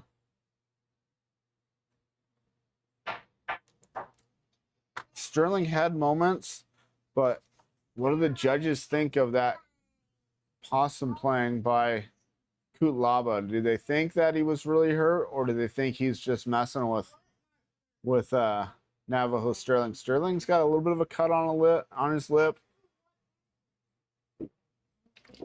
Maybe a little bit of swelling on the cheekbones.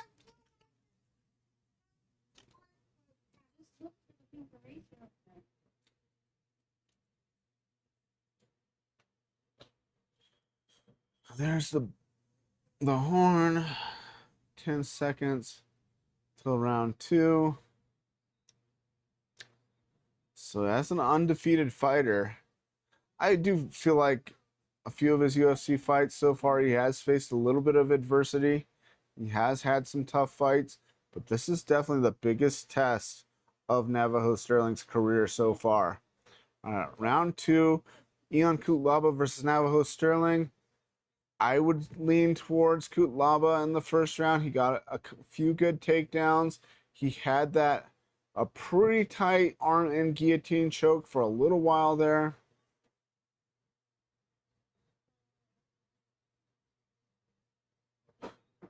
Sterling starting off pretty strong, and he's just steady with his stand up.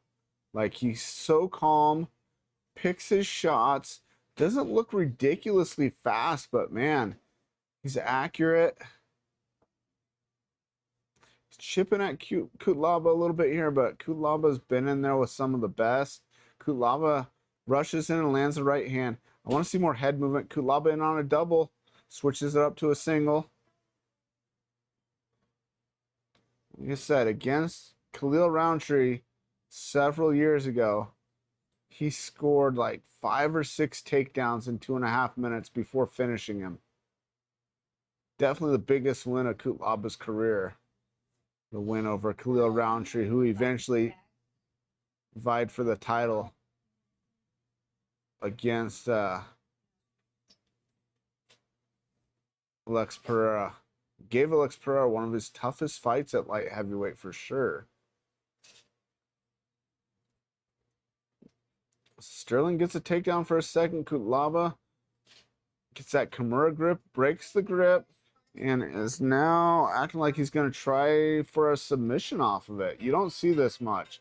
Usually people do that Kimura grip again to fight a single solely to break their grip, but he's going Nick or Nate Diaz style and trying to score Kimura off of it. Now he's in side control with that grip still. Now he's postured up, trying to pull the arm out, landing some hammer fists to the ear. Okay, see, these shots are legal shots.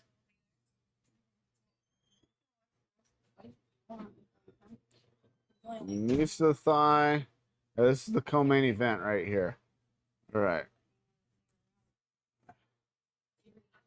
Now we see Neville Sterling trying to break the grip. Man, this is another round that is mostly being controlled by Kutlaba now.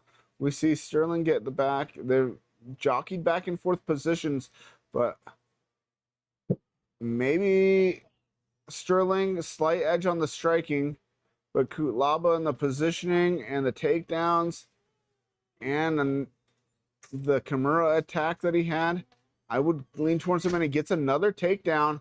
This is what I said he needed to do. Now but he let him get on top. I think he was going to try for that guillotine. This is bad. This is not good for Kutlaba. Ooh, this is dangerous. He's definitely at risk. I don't know what happened. He let him reverse him, and now he's just sitting up against the fence getting hit. What the heck is he doing? And the referee stops the fight. Wow, I got that one wrong, but man, Kutlaba was winning, and I don't know what happened there. He totally gave up position, sat down, and just started getting hit. That was kind of a bizarre finish.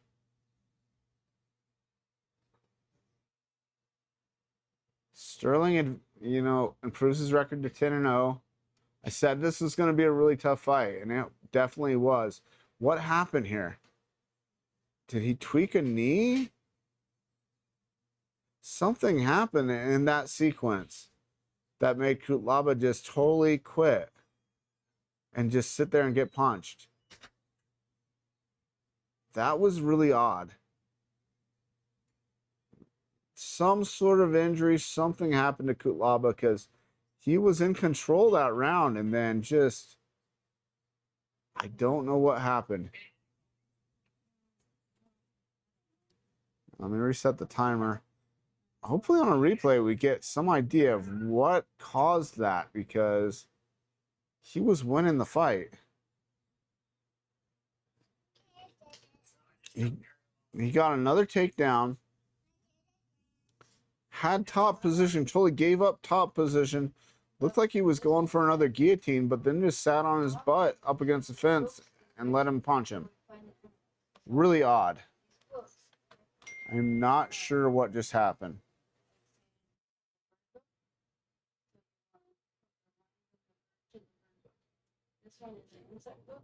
This one is like or not lion, yeah, lion and elephant type thing. So if it's an insect or a bug, it goes here. Birds here. Any other kind of animal here. Sorry, I'm watching penguins. Yeah, every place in this house.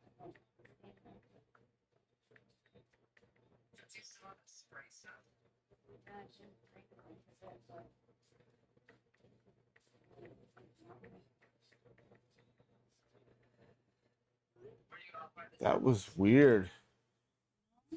Really weird.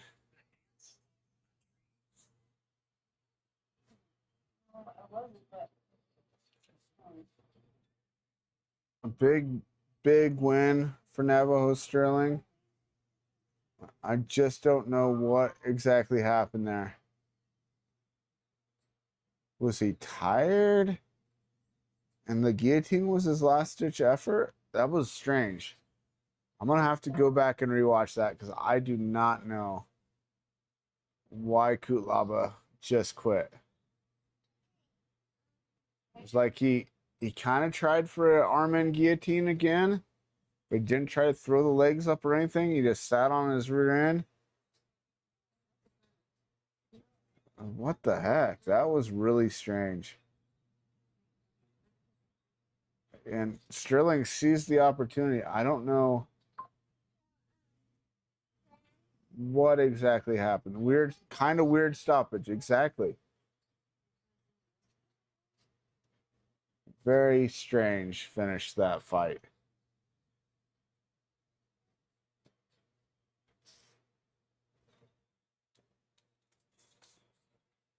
That was weird. I don't even know what to say on that ending of that fight because Kutlaba was in control. He got the takedown. And then he just let him reverse him and get on top.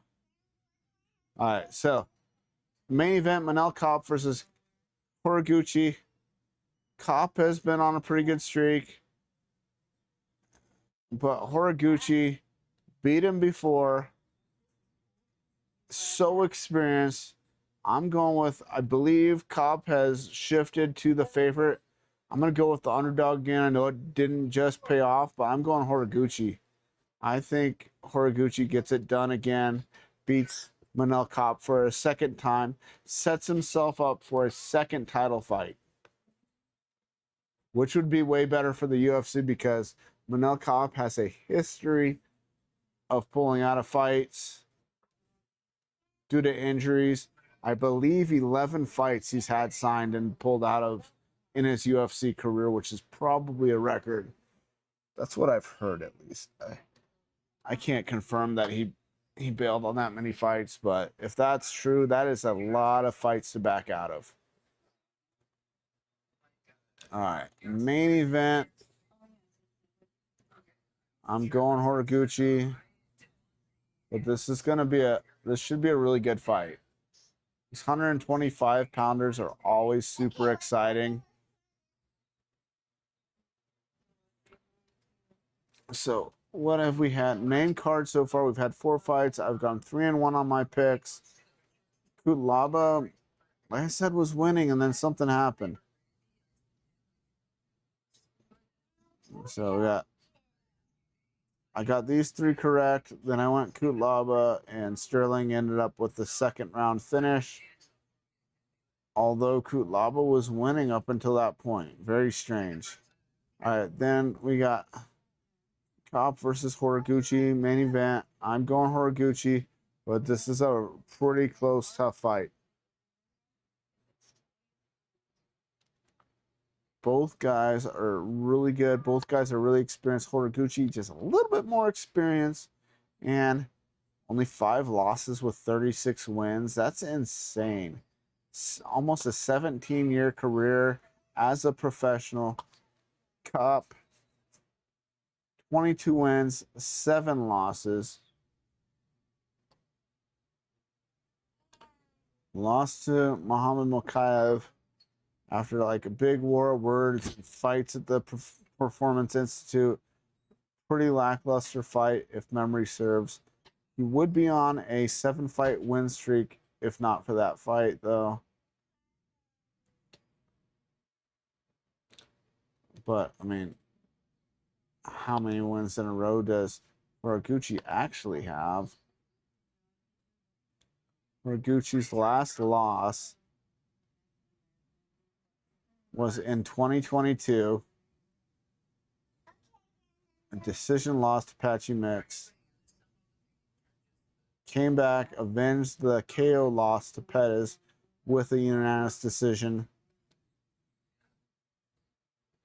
Came back to the UFC, 2 huge wins, one by a rear naked choke. This guy was a heavy favorite against Horiguchi, and he choked him unconscious in the 3rd round. And I believe he was dominating the fight up until then already, and then managed to finish him in the 3rd round rather than riding out a decision. Then Albazi was ranked, I believe, top 2 or 3, and he finished him also. Or not, didn't finish him, beat him by a decision. But a pretty dominant one, if I remember correctly. If he gets this win over Kape tonight, either guy probably... Of course, Pantoja needs to get his rematch for the belt. But I would say that the winner of this is probably going to get a title shot. If Kavanaugh beats Brandon Royval in his next fight, he's positioned himself for a potential title shot also. So, I mean, we got several guys up at the top. Let's look at this. Look at the rankings here.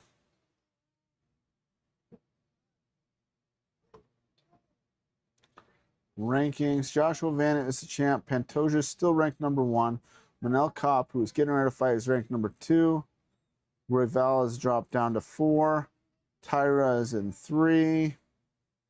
Tyra just, of course, lost to Joshua Van. Kavanaugh is up at number 6 now. The former champ, Brandon Moreno, 2-time champ, is now ranked number 9. Albazi ranked number 7, who Horiguchi beat. Horiguchi number 5. So we got number 5 versus number 2 getting ready to happen. Kind of interesting. Royval, coming off of several losses now, is ranked above Horiguchi, probably just because Horiguchi just came back to the UFC a couple fights ago. But we also have, like I said, Lonnie Kavanaugh right here, ranked number 6, getting ready to fight Royval on the International Fight Week return of Conor McGregor versus Max Holloway card coming up. So, I mean, there's a lot of movement in this division where there wasn't a year ago. This division has gotten pretty wild. A year ago, we were saying this division was stagnant. Then Joshua Van comes in and throws a huge monkey wrench into everything. Ends up beating Pantoja after beating Brandon Royval. And then, of course, you have Brandon Moreno lose twice and drop all the way down to number 9. We've got Kavanaugh up in the rankings now. We've got the return of Horiguchi. Kape, if he stays healthy and doesn't bail on any more fights, at least he's making it to Fight Night tonight. This is going to be very, very interesting. The winner of this definitely sets themselves up as probably the next guy to fight for the title after Pantoja. Hopefully Pantoja's ready to come back and all healed up, and they get the fight with him and Joshua Van made before the end of the year.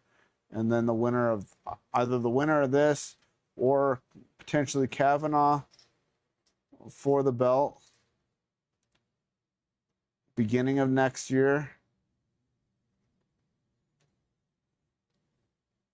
So yeah, this division's gotten a lot more exciting and more interesting because of all these young guys coming in, beating the guys who are beating everybody.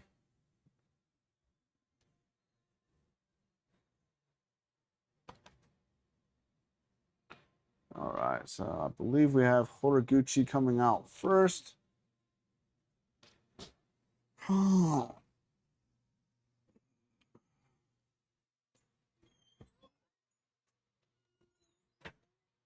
Main event.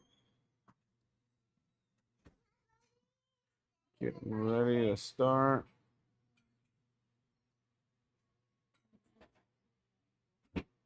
'11th UFC main event. Oh, this is the 11th UFC main event featuring a Japanese fighter. That's what that said. I was like, I don't think he's been in 11 main events. Yeah, I really want to go back and watch that fight with Demetrius Johnson.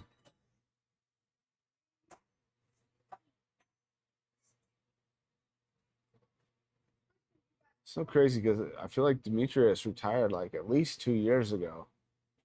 This guy is still going strong. I mean, Demetrius fought forever and still retired pretty young. I don't even know if Demetrius is 40 years old. Let's look. Let's look really quick. Horiguchi. Back through his record here.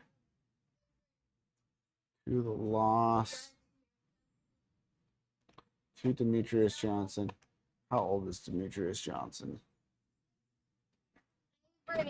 39 years old. And he retired and after his win in May of 2023. So yes, 2 years ago. Oh, 3 years ago. Sorry guys, I get my years mixed up. 3 years ago, Demetrius Johnson retired. He's still only 39 years old.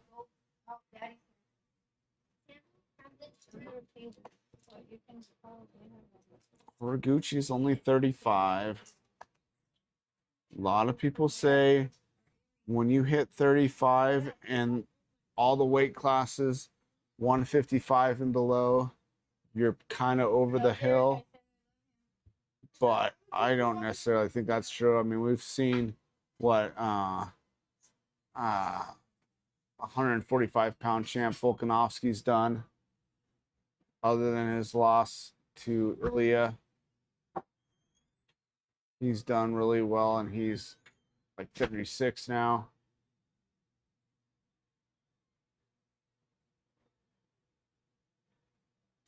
I really favor Volkanovski to beat. I don't know if we've got a date set. I don't believe we do have a date set for Volkanovski versus my brain is just racked at this point. Movsar. Yeah, Movsar versus Volkanovski. I'm leaning towards Volkanovski. Just don't think Movsar is well enough rounded to win that fight. I know he stood a lot with Leon Edwards, Lerone Murphy. Sorry, wrong guy. Lerone Murphy, wrong Englishman. But I think he wore Murphy out, and it was still a pretty close fight. He would have done better off going to his wrestling more, I think, in that fight. But I think that Volkanovski's going to be able to defend that wrestling. And he's just so much better on the feet. He's so tricky with his stance switches and his constant low kicks. Low kicks that you would think you'd be able to block because he throws so many of them, but most guys don't. So we got, what is this, American Top Team versus Extreme Couture.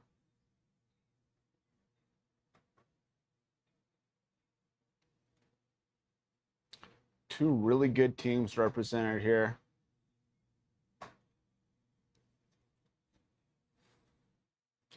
A possible 5 rounds here. No Kape wants to end it early with one of those knockouts like he's gotten his last few fights. I remember seeing Kape one of his first fights in the UFC.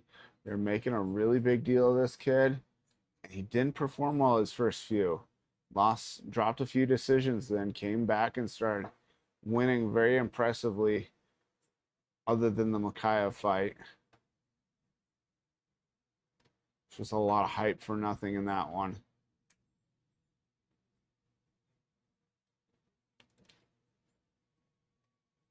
If you're just joining us, we are watching UFC Fight Night number 279, Kape versus Horiguchi 2, and we are getting ready for the main event.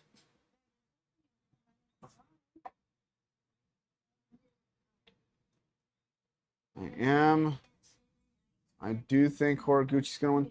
These odds are pretty close to even. Slight favorite for Kape. Horiguchi has the experience. Reach goes to Kape, which is definitely favors him in the striking.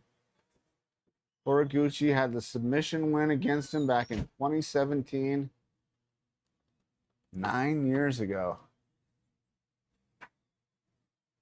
Like I said, 17-year career as a professional for Horiguchi. Probably one of the longest careers in these lighter weight classes. Spilling water all over the floor. I don't think they should allow him to do that. And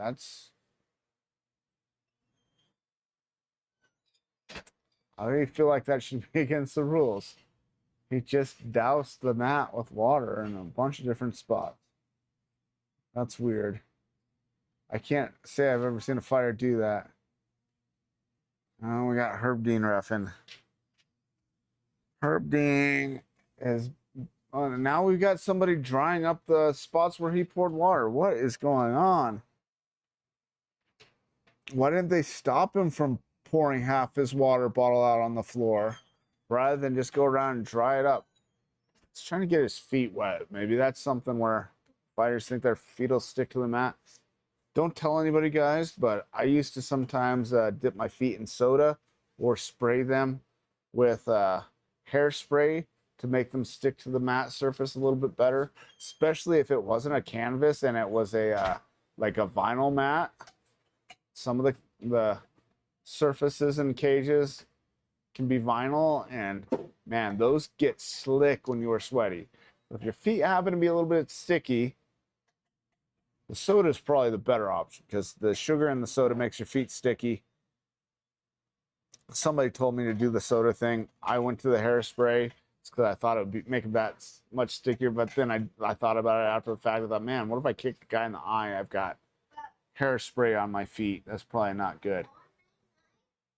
Never did get, ever warned for that. And I didn't do that for a ton of fights, but a few fights I definitely did that, especially if it was a very slick vinyl mat. All right, there we go.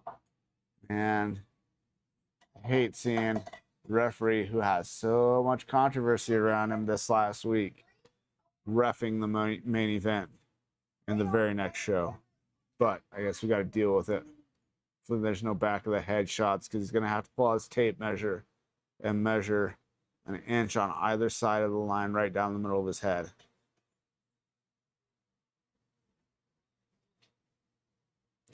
Oh, what the heck just happened? The dog stepped on my remote. All right, I'm going to watch it over here. All right, so I'm switching screens here for a minute, guys, because my dog stepped on the remote because apparently he wanted to watch Netflix. Luckily, I have a second screen going over here. Timer is like 4 seconds behind. Horiguchi goes with a body kick, which gets caught by Kape. Kape goes for a left hook, which Horiguchi ducks under.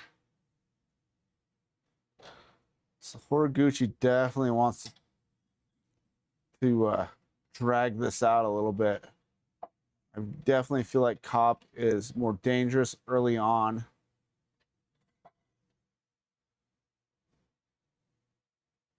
Horiguchi very light on his feet, while Kape is very planted.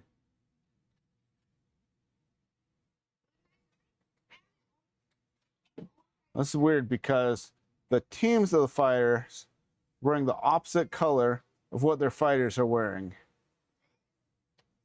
Extreme Couture guys are wearing black, while Kape is wearing white. And the American Top Team guys are wearing white, while their fighter Horiguchi is wearing black. That's a little odd. I think they got their kits mixed up.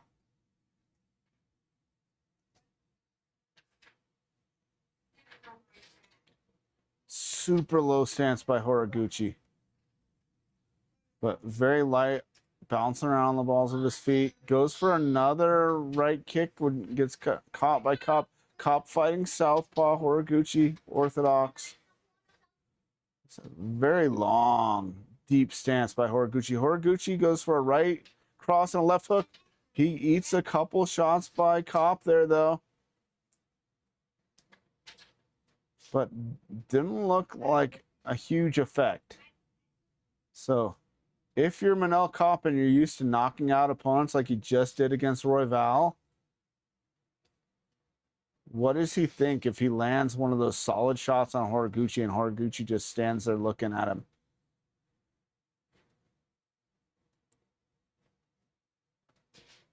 Especially when it's a guy who's beaten you, even though it was 9 years ago. A lot has happened in 9 years. These guys have both fought a lot. Horiguchi looks like he may have some swelling on the left side of his face. He may have gotten caught there. Oof. So now we see Kape throw the kick and Horiguchi counter with a couple left hooks of his own.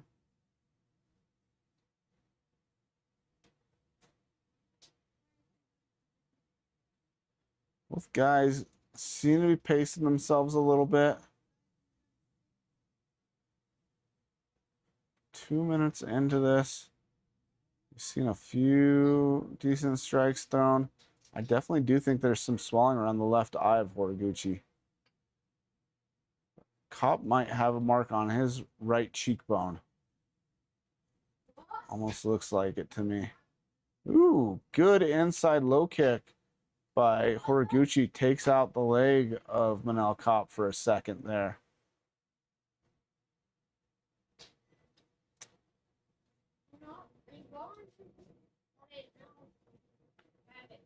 Horiguchi in on a double. Good defense by Kape. Horiguchi had him against the fence for a second. Kape gets separation back in the middle.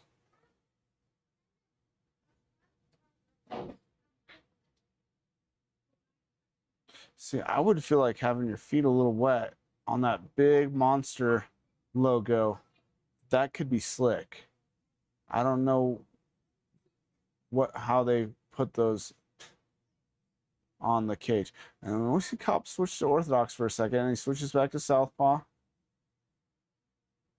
So I would recommend against the body kick, and there he throws it. Horiguchi does, because Kape seems to be catching those. You don't want to get caught with a solid counter shot while you're standing on one leg and your opponent has control of your leg.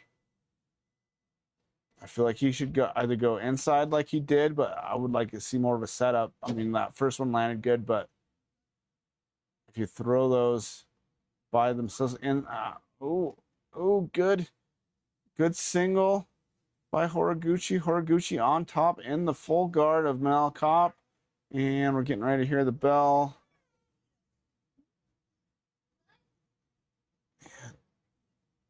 Man, that was a very close round. I would say maybe the takedown stole it for Horiguchi. The striking was pretty darn close.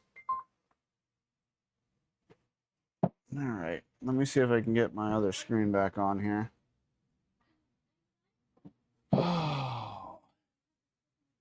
When your dog wants to watch Netflix. All right, let's see here. And you're trying to watch fights on 2 different screens at the same time. It's only 8:06 and we're on the main event. Wow, they did want an early night, this UFC, I feel like. I mean, having 5 fights on the main card, only one 5-rounder.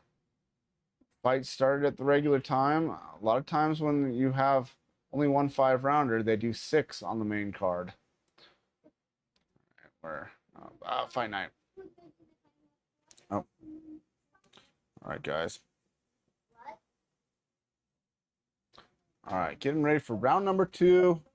Okay, so I'm a couple seconds behind on my timer. As it came on the screen, I hit the button for my timer at the same time. Okay. Back up from the camera a little bit here.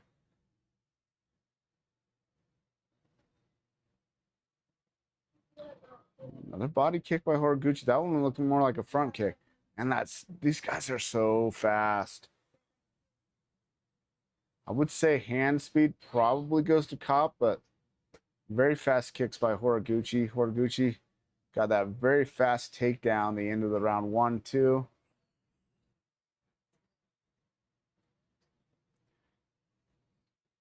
Kape a little bit lighter on. Ooh, Kape hurt him. Or no, not Kape. Horiguchi hurt Kape with a punch. Kape kind of looked dazed and stepped back, not being super aggressive. Horiguchi's not going after him though, because he's smart and he knows the power Kape has. He gets a takedown on him though. Nice. So now we got Kape potentially hurt with a strike on the feet where he probably feels he is the better fighter, and now he's on his back where he probably thinks Horiguchi might be a little bit better. And half guard, good control position by Horiguchi. Ooh, tried to set up an arm triangle, which I believe is how he submitted him the first time. Wouldn't it be crazy if he submitted him with the same move 9 years later? All right, I gotta move the remote before a dog steps on it again. Yeah, half guard is a position where you can set up that arm triangle, but you really need to free that leg before you try to finish it.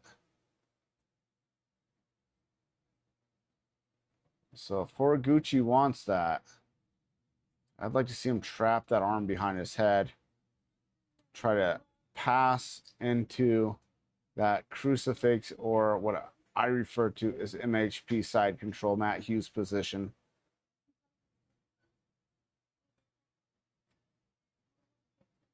I believe Horiguchi has used that in the past. But now full guard by Kape, but full close guard here. I mean, you can strike off your back a little bit here, and you might get some good elbows in. Guys, didn't touch my cursor too long.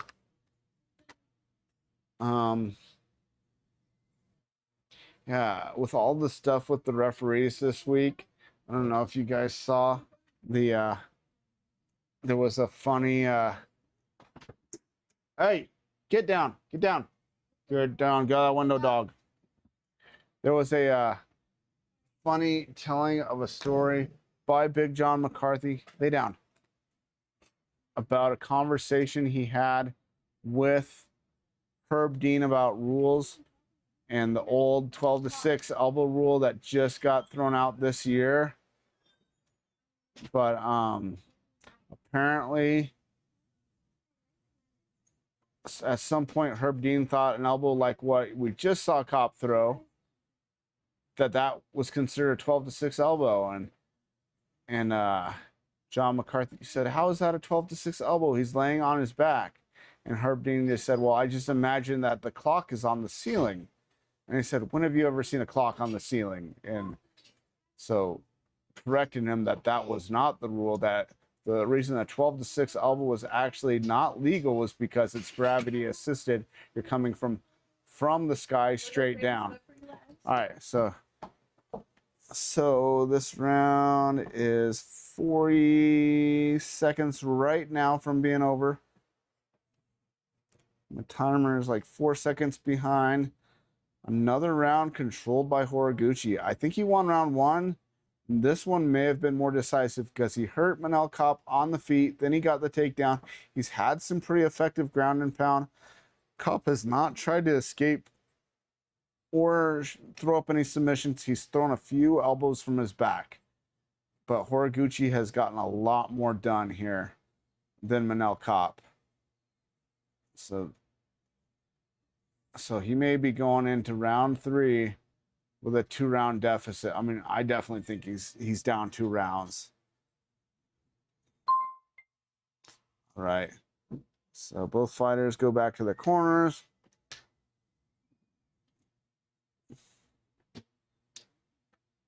Yeah, that's funny that guy in the white shorts, his corner all has black Venom gear.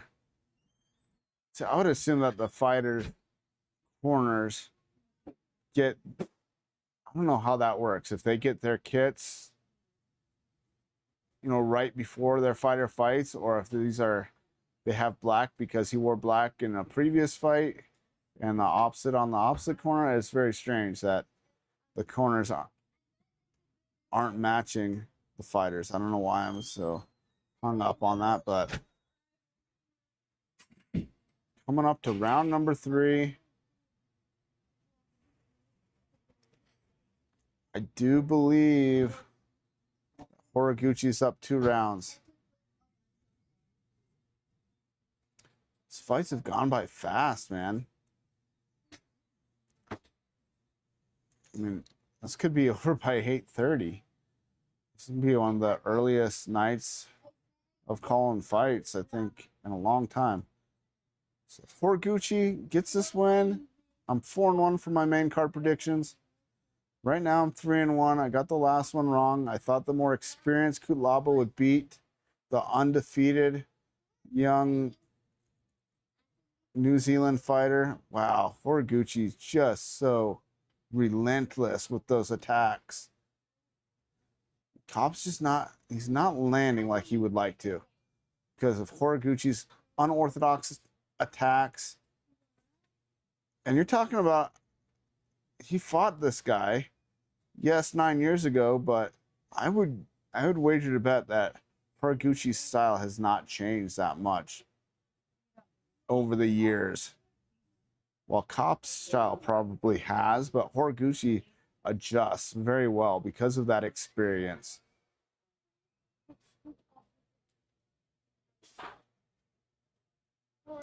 He has Manel Kape backed up against the fence. Does Kape have the confidence still? Does he still have the power left in those arms, or did he wear himself out being stuck on his back all of that second round?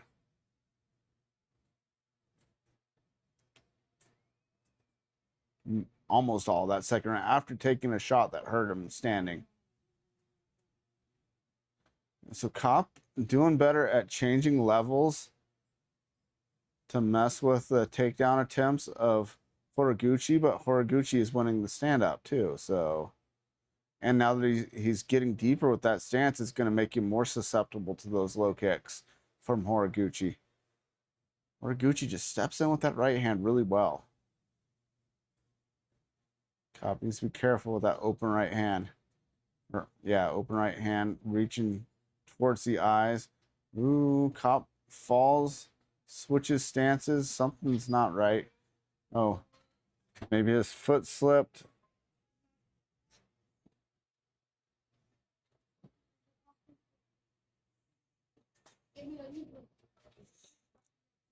Oh, Kape now standing orthodox. Ooh. Oh. He hurt Horiguchi with the right hand from... Oh, man. Has that been what he's waiting for this whole fight? Oh. And he finishes Horiguchi. Dang, Horiguchi was winning the whole fight.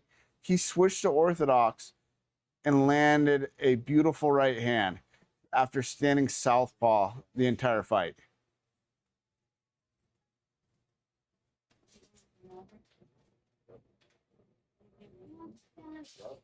That was crazy. All right, so I went 3-2 with my main card predictions. I said this is going to be a fairly close fight. It didn't look like it, and it looked like Horiguchi was winning the whole thing, and then he switched from southpaw to orthodox and landed that right hand immediately. It was a tricky maneuver on the part of Manel Kape. Boom. Rocks him with that right hand and then jumps on his back and just finishes with the strikes. Oh, man.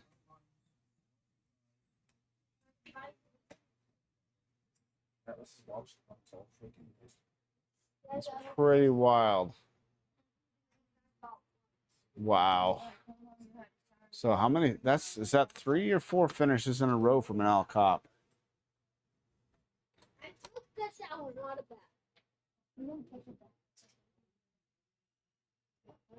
Love you, bye. Love you, bye, mister. That is 4 finishes in a row for Kape. He definitely just lined himself up for a title shot. Horiguchi was doing so well, too. Wow. I'm surprised. It looked like Horiguchi was doing everything right. It looked like Kape might be getting tired, but man, he definitely wasn't. He slipped out of the way of 2 punches and came back with that big right hand.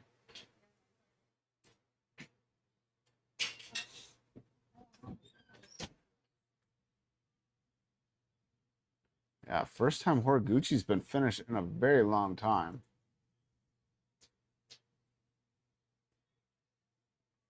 That was pretty well. Let's turn up the volume so we can hear what Manel Kape says.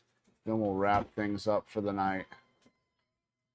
And I said the main event was looking like it was going to be over by 8:30, and it was.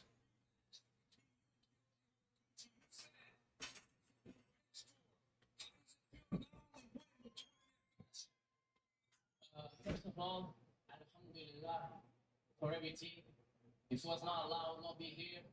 You know, Ashhadu an la ilaha illallah wa ashhadu anna Muhammad abduhu wa rasuluh. This is my culture. Thank you.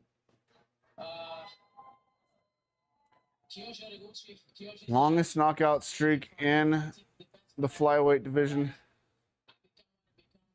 the kids fighting him. You know, I want to be like him in 2017. Fight him, and I want to be like him. And if I'm here in this position, it's this Kyoji, and I want to use congrats. I use thank you for Japan. I get those on my stuff. Very classy by Manel Kape. What were you thinking when you went back into that 3rd round? When you figured you had to get things going in the right direction? One thing about me, I never give up. I never give up. I know the adversity. I face more adversity in life, and I knew he's gonna touch me. That was a sick right hand, man. Because I feel his hand before. But one thing about me is if I touch you one time, believe me, you're gonna be dead. Well, now, that's one thing that separates you from the rest of the flyweight team, the power. And if you look up here, you landed a That was, he does have some crazy knockout power for 125 pounds. How good did you feel when that landed, knowing you were having trouble tracking him down a little bit early in the fight? You see, he tried to play Boston there, but it was just uppercut that followed. They really didn't put him out. Yes. One thing I last time when we fought, I fought all the time in Oregon. So Okay. South. So when Yeah, so that was planned, that staying southpaw early and then switching to orthodox and land that big right hand. That's a really good plan. That's some good coaching. Like I said, 2 great teams there. Extreme Couture and American Top Team. You have long thought that you should fight for the championship. Do you believe that performance should earn you a title opportunity? And if it is a fight before you, are you willing to wait for that chance to fight for the belt? I don't know what's the plans UFC have. You know, I thought my last performance was supposed to be for the title this time, but guess what? It was not the way. Yeah, 4 finishes in a row. I don't see how they can deny this kid a title shot. Than the both that they are in the top, you know. So I fought the best fighter in this division. Especially 4 finishes against And one more thing. 4 really good opponents. We stay autonomous hotel. I'm gonna give my after party there. Show up there, give some love, you know. Let's look back at the rankings here. He was already ranked number 2 in the division. He may move above the former champ Pantoja in the rankings because of Pantoja not fighting since the end of last year. 4 knockouts in a row. Yeah, the only possibility would be Pantoja gets the rematch with Joshua Van first, or we see Kape versus Joshua Van. That would be a very interesting fight. Neither guy seems to want to grapple that much. That would be crazy. Do you think Kape could do to Joshua Van what he's done to the last 4 opponents? That is the question. All right, guys, if I don't get any comments in the next minute, I'm probably going to call it a night. We saw some pretty interesting fights tonight. Let's look back at the full card here really quick, recap for the night. Oop, I'm refreshing the wrong page. So, yeah,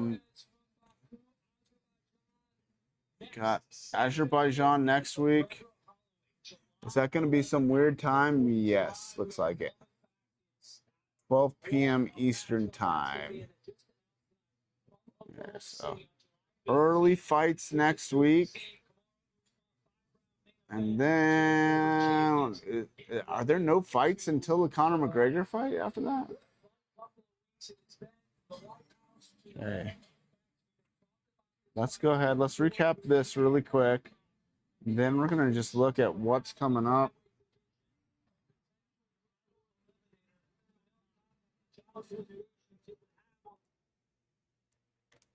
All right. Very quickly, let's just recap this. So we just saw Manel Kape win by a 3rd round knockout. We saw Navajo Sterling win by a 2nd round TKO after what looked like Ian Cutelaba was winning, and then suddenly he just quit fighting. So whether he was tired, whether he injured himself somehow, he looked like maybe he was going for an arm and guillotine. Then he just sat on his butt up against the fence and got hit a bunch. Very strange ending to that fight. I don't understand what happened. Neither did the people who were posting on the threads that they showed on the screen. They didn't know what happened either. So that was strange. We had technical submission by Christian Rodriguez on a guillotine choke, choking Haider Emil, putting him to sleep with the guillotine. We had what we're going to call the Kyrgyzstani twister by Magomedov, getting the win over his opponent by a very, very strange twister move that I've never seen. Not like a traditional 10th Planet Eddie Bravo twister. Something totally different from a rear body triangle where you let the guy think he's escaping and you catch him and crank his spine in the most awkward, painful looking position ever. And we saw Vincius Oliveira move up from 135 to 145, the division he probably should have always been at, and get the TKO over Andre Fili, ending Andre Fili's pattern of win-loss, win-loss, win-loss, win-loss, and giving him 2 losses in a row now. So, pretty wild night. I'm going to go back and watch some of the prelims. I'm going to try to figure out what the heck happened to Cutelaba. Maybe they'll say in the post-fight show. Let's really quick, we're done recapping tonight's fights. Let's go. I'm not going to talk about the Whitehouse card anymore tonight. I think I've talked about that plenty in the last 4. It's been 4 or 5. I think I've done 5 live streams all about those fights. So yes, next week we have the Fiziev Torres card from Azerbaijan, 27th, and we don't have another event till the 11th. So I do believe that means we have 1 week off. I don't know if there's another UFC BJJ coming up either. But then we have McGregor Holloway, UFC 329 on July 11th, which we've talked about that card. It's insane. 14 fights versus the 7 fights they had at the Whitehouse. Then we've got main event Dricus du Plessis versus Kamaru Usman just announced. Kevin Holland versus Jacob Smith. Jared Cannonier versus Christian Leroy Duncan. Tabitha Ritchie versus Fatima Klein. This is a stacked card also, guys. We got a lot of good fights coming our way in the next month. So this is the card the week after the Conor McGregor Max Holloway fight. But I'm going to call it good for the night. Then, I mean, gosh, and then after that, you got Ankalaev versus Roundtree. I'm kind of leaning towards Roundtree on that. I don't know. Ankalaev coming off the big loss, but Roundtree's coming off a loss also. He had the win over Hill, but then the loss to Yuri Prochazka. So, man, some crazy fights coming up.